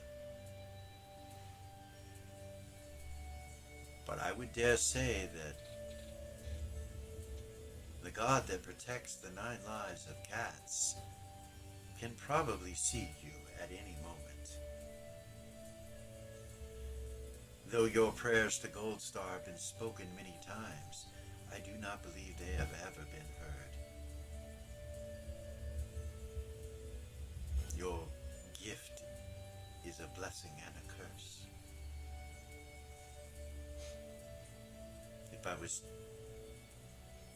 If you were to become lost, we could not find you.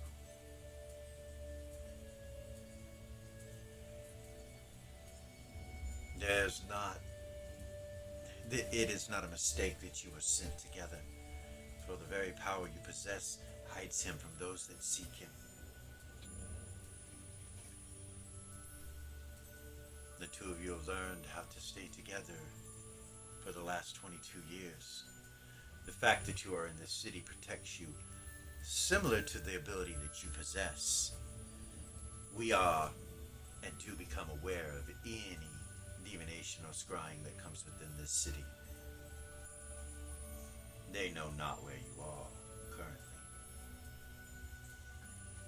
if the point comes to you being seen, you of course will be notified and probably escorted to safety quickly.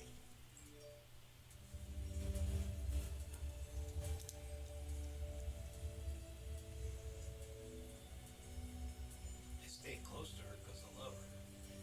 She's my sister. Somebody's got to watch out for her. Though she could probably kick my butt.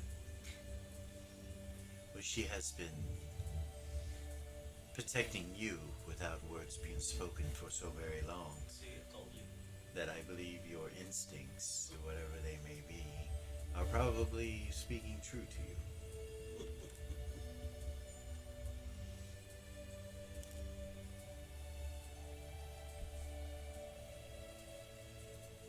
But I'm stronger.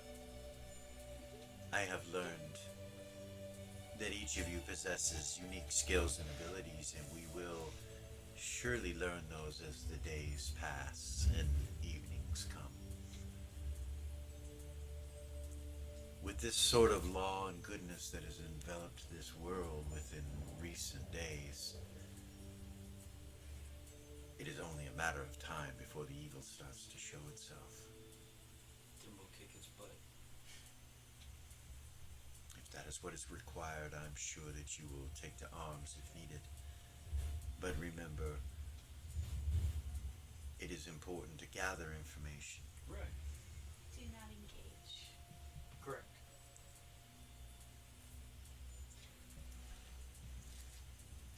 I have a question about the companion skill from her knowledge from all of her training for the last 10 years. Okay. Would she know if it were like against guild rules or against companion rules to check the registry that she had been given to see if there are any members of the Blinding Guard? No, that's not Within against. that. No, that's fine. It's all good. It's all good. You can do that. No problem. Because she could gather information that way. So, if you take your eyes and gaze to the dwarven statues that surround us, the one directly to the east, where the Wheelhouse Inn is located. If you need to get a message to me or to us, that is a place, or if you need a safe house, that is a place that you may go. The Wheelhouse Inn. Yes.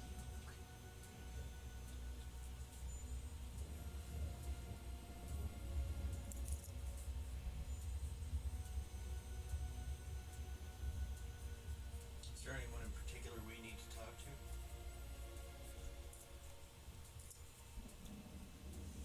Well, Or just the innkeeper?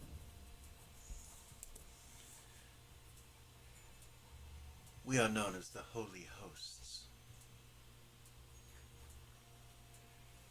Welcome to the Holy Hosts. We will know one another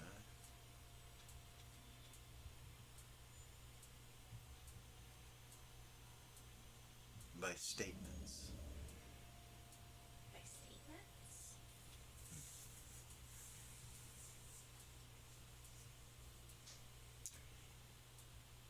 If you speak that you are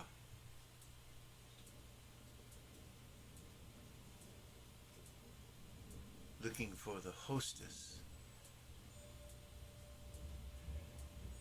their reply should be, there are no butlers here. You will know then that they are one of us.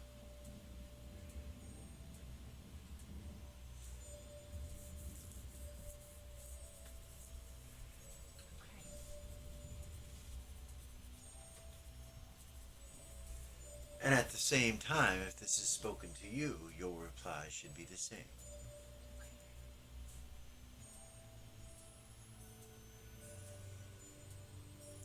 This statement changes from time to time. When a new one comes, I will notify you. Or someone will. There is also this. And he reaches into a bag and he pulls out this button. that has a golden rod on it. And he's like, this is our symbol. And he hands it to you. They should not be worn openly, but used when needed.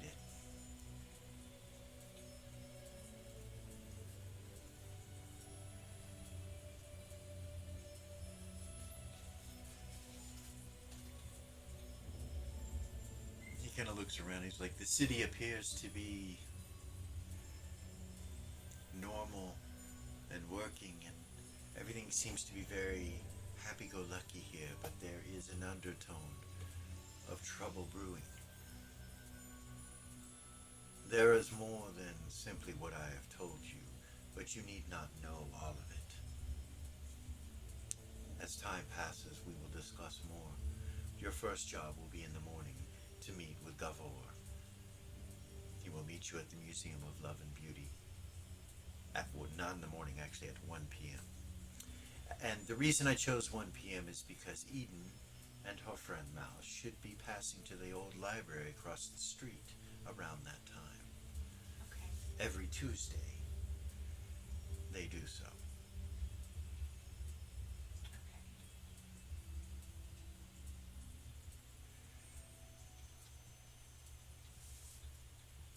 And we will go from there. Thank you so much for your participation and your help. And enjoy yourself this evening. You have graduated. It is quite the accomplishment. And I'm sure your brother's renown will grow as well the more bounties that you collect. I'm sure it will. He bows. Turns and walks to the south, in this direction right here, past the Dwarven Ale Hall right here, and towards the timepiece, towards the bridge over here, and just kind of goes out of sight. And you guys are standing in the gardens right there. Where you want to eat? And with that, we are going to stop our first session. Episode 1. That was wonderful. Oh, goodness. Dun dun dun. And next we'll do your other two characters, which one happens to be Eden, who knows none of this. No. And Kara. I don't matter. You know that. So Kara is a priestess of Gold Star, and Eden is a paladin of Gold She's Star. a holy paladin of Gold Star. Yeah, Golden Knight. Yeah, as she's they gonna call be it. fun to play. So I'm excited. that was a good episode. It felt good getting off season 3. So next week. This gaming. Next week will be the other two characters, and the following week will be with Wachi. I'll do her character. I think she's just playing one this season. She did. Then following her episode, we will do the whole party together. So I'm excited. Glad you've joined us, Hawk. Thank you so much for Had fun. coming, and we will get back at it. Until next time. Like, subscribe, share, hit the ding ding, all that stuff. Hope you guys are doing well, and happy holidays.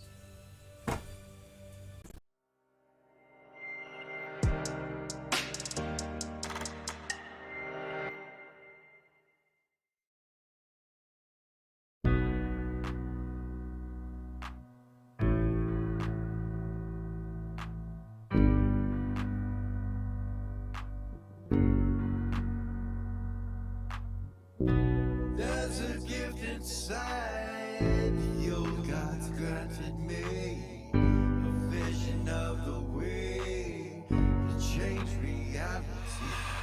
In the shadows creeping, can't rest your weary head. No time for you to sleep now, or evil it will spread. So gather all your friends and listen to my tale. Adventure story shaping magic and the veil. Dragons, devils, demons, and creatures that I fear, and heroes of the north. Just please don't be scared. The heroes are the monsters to the enemy.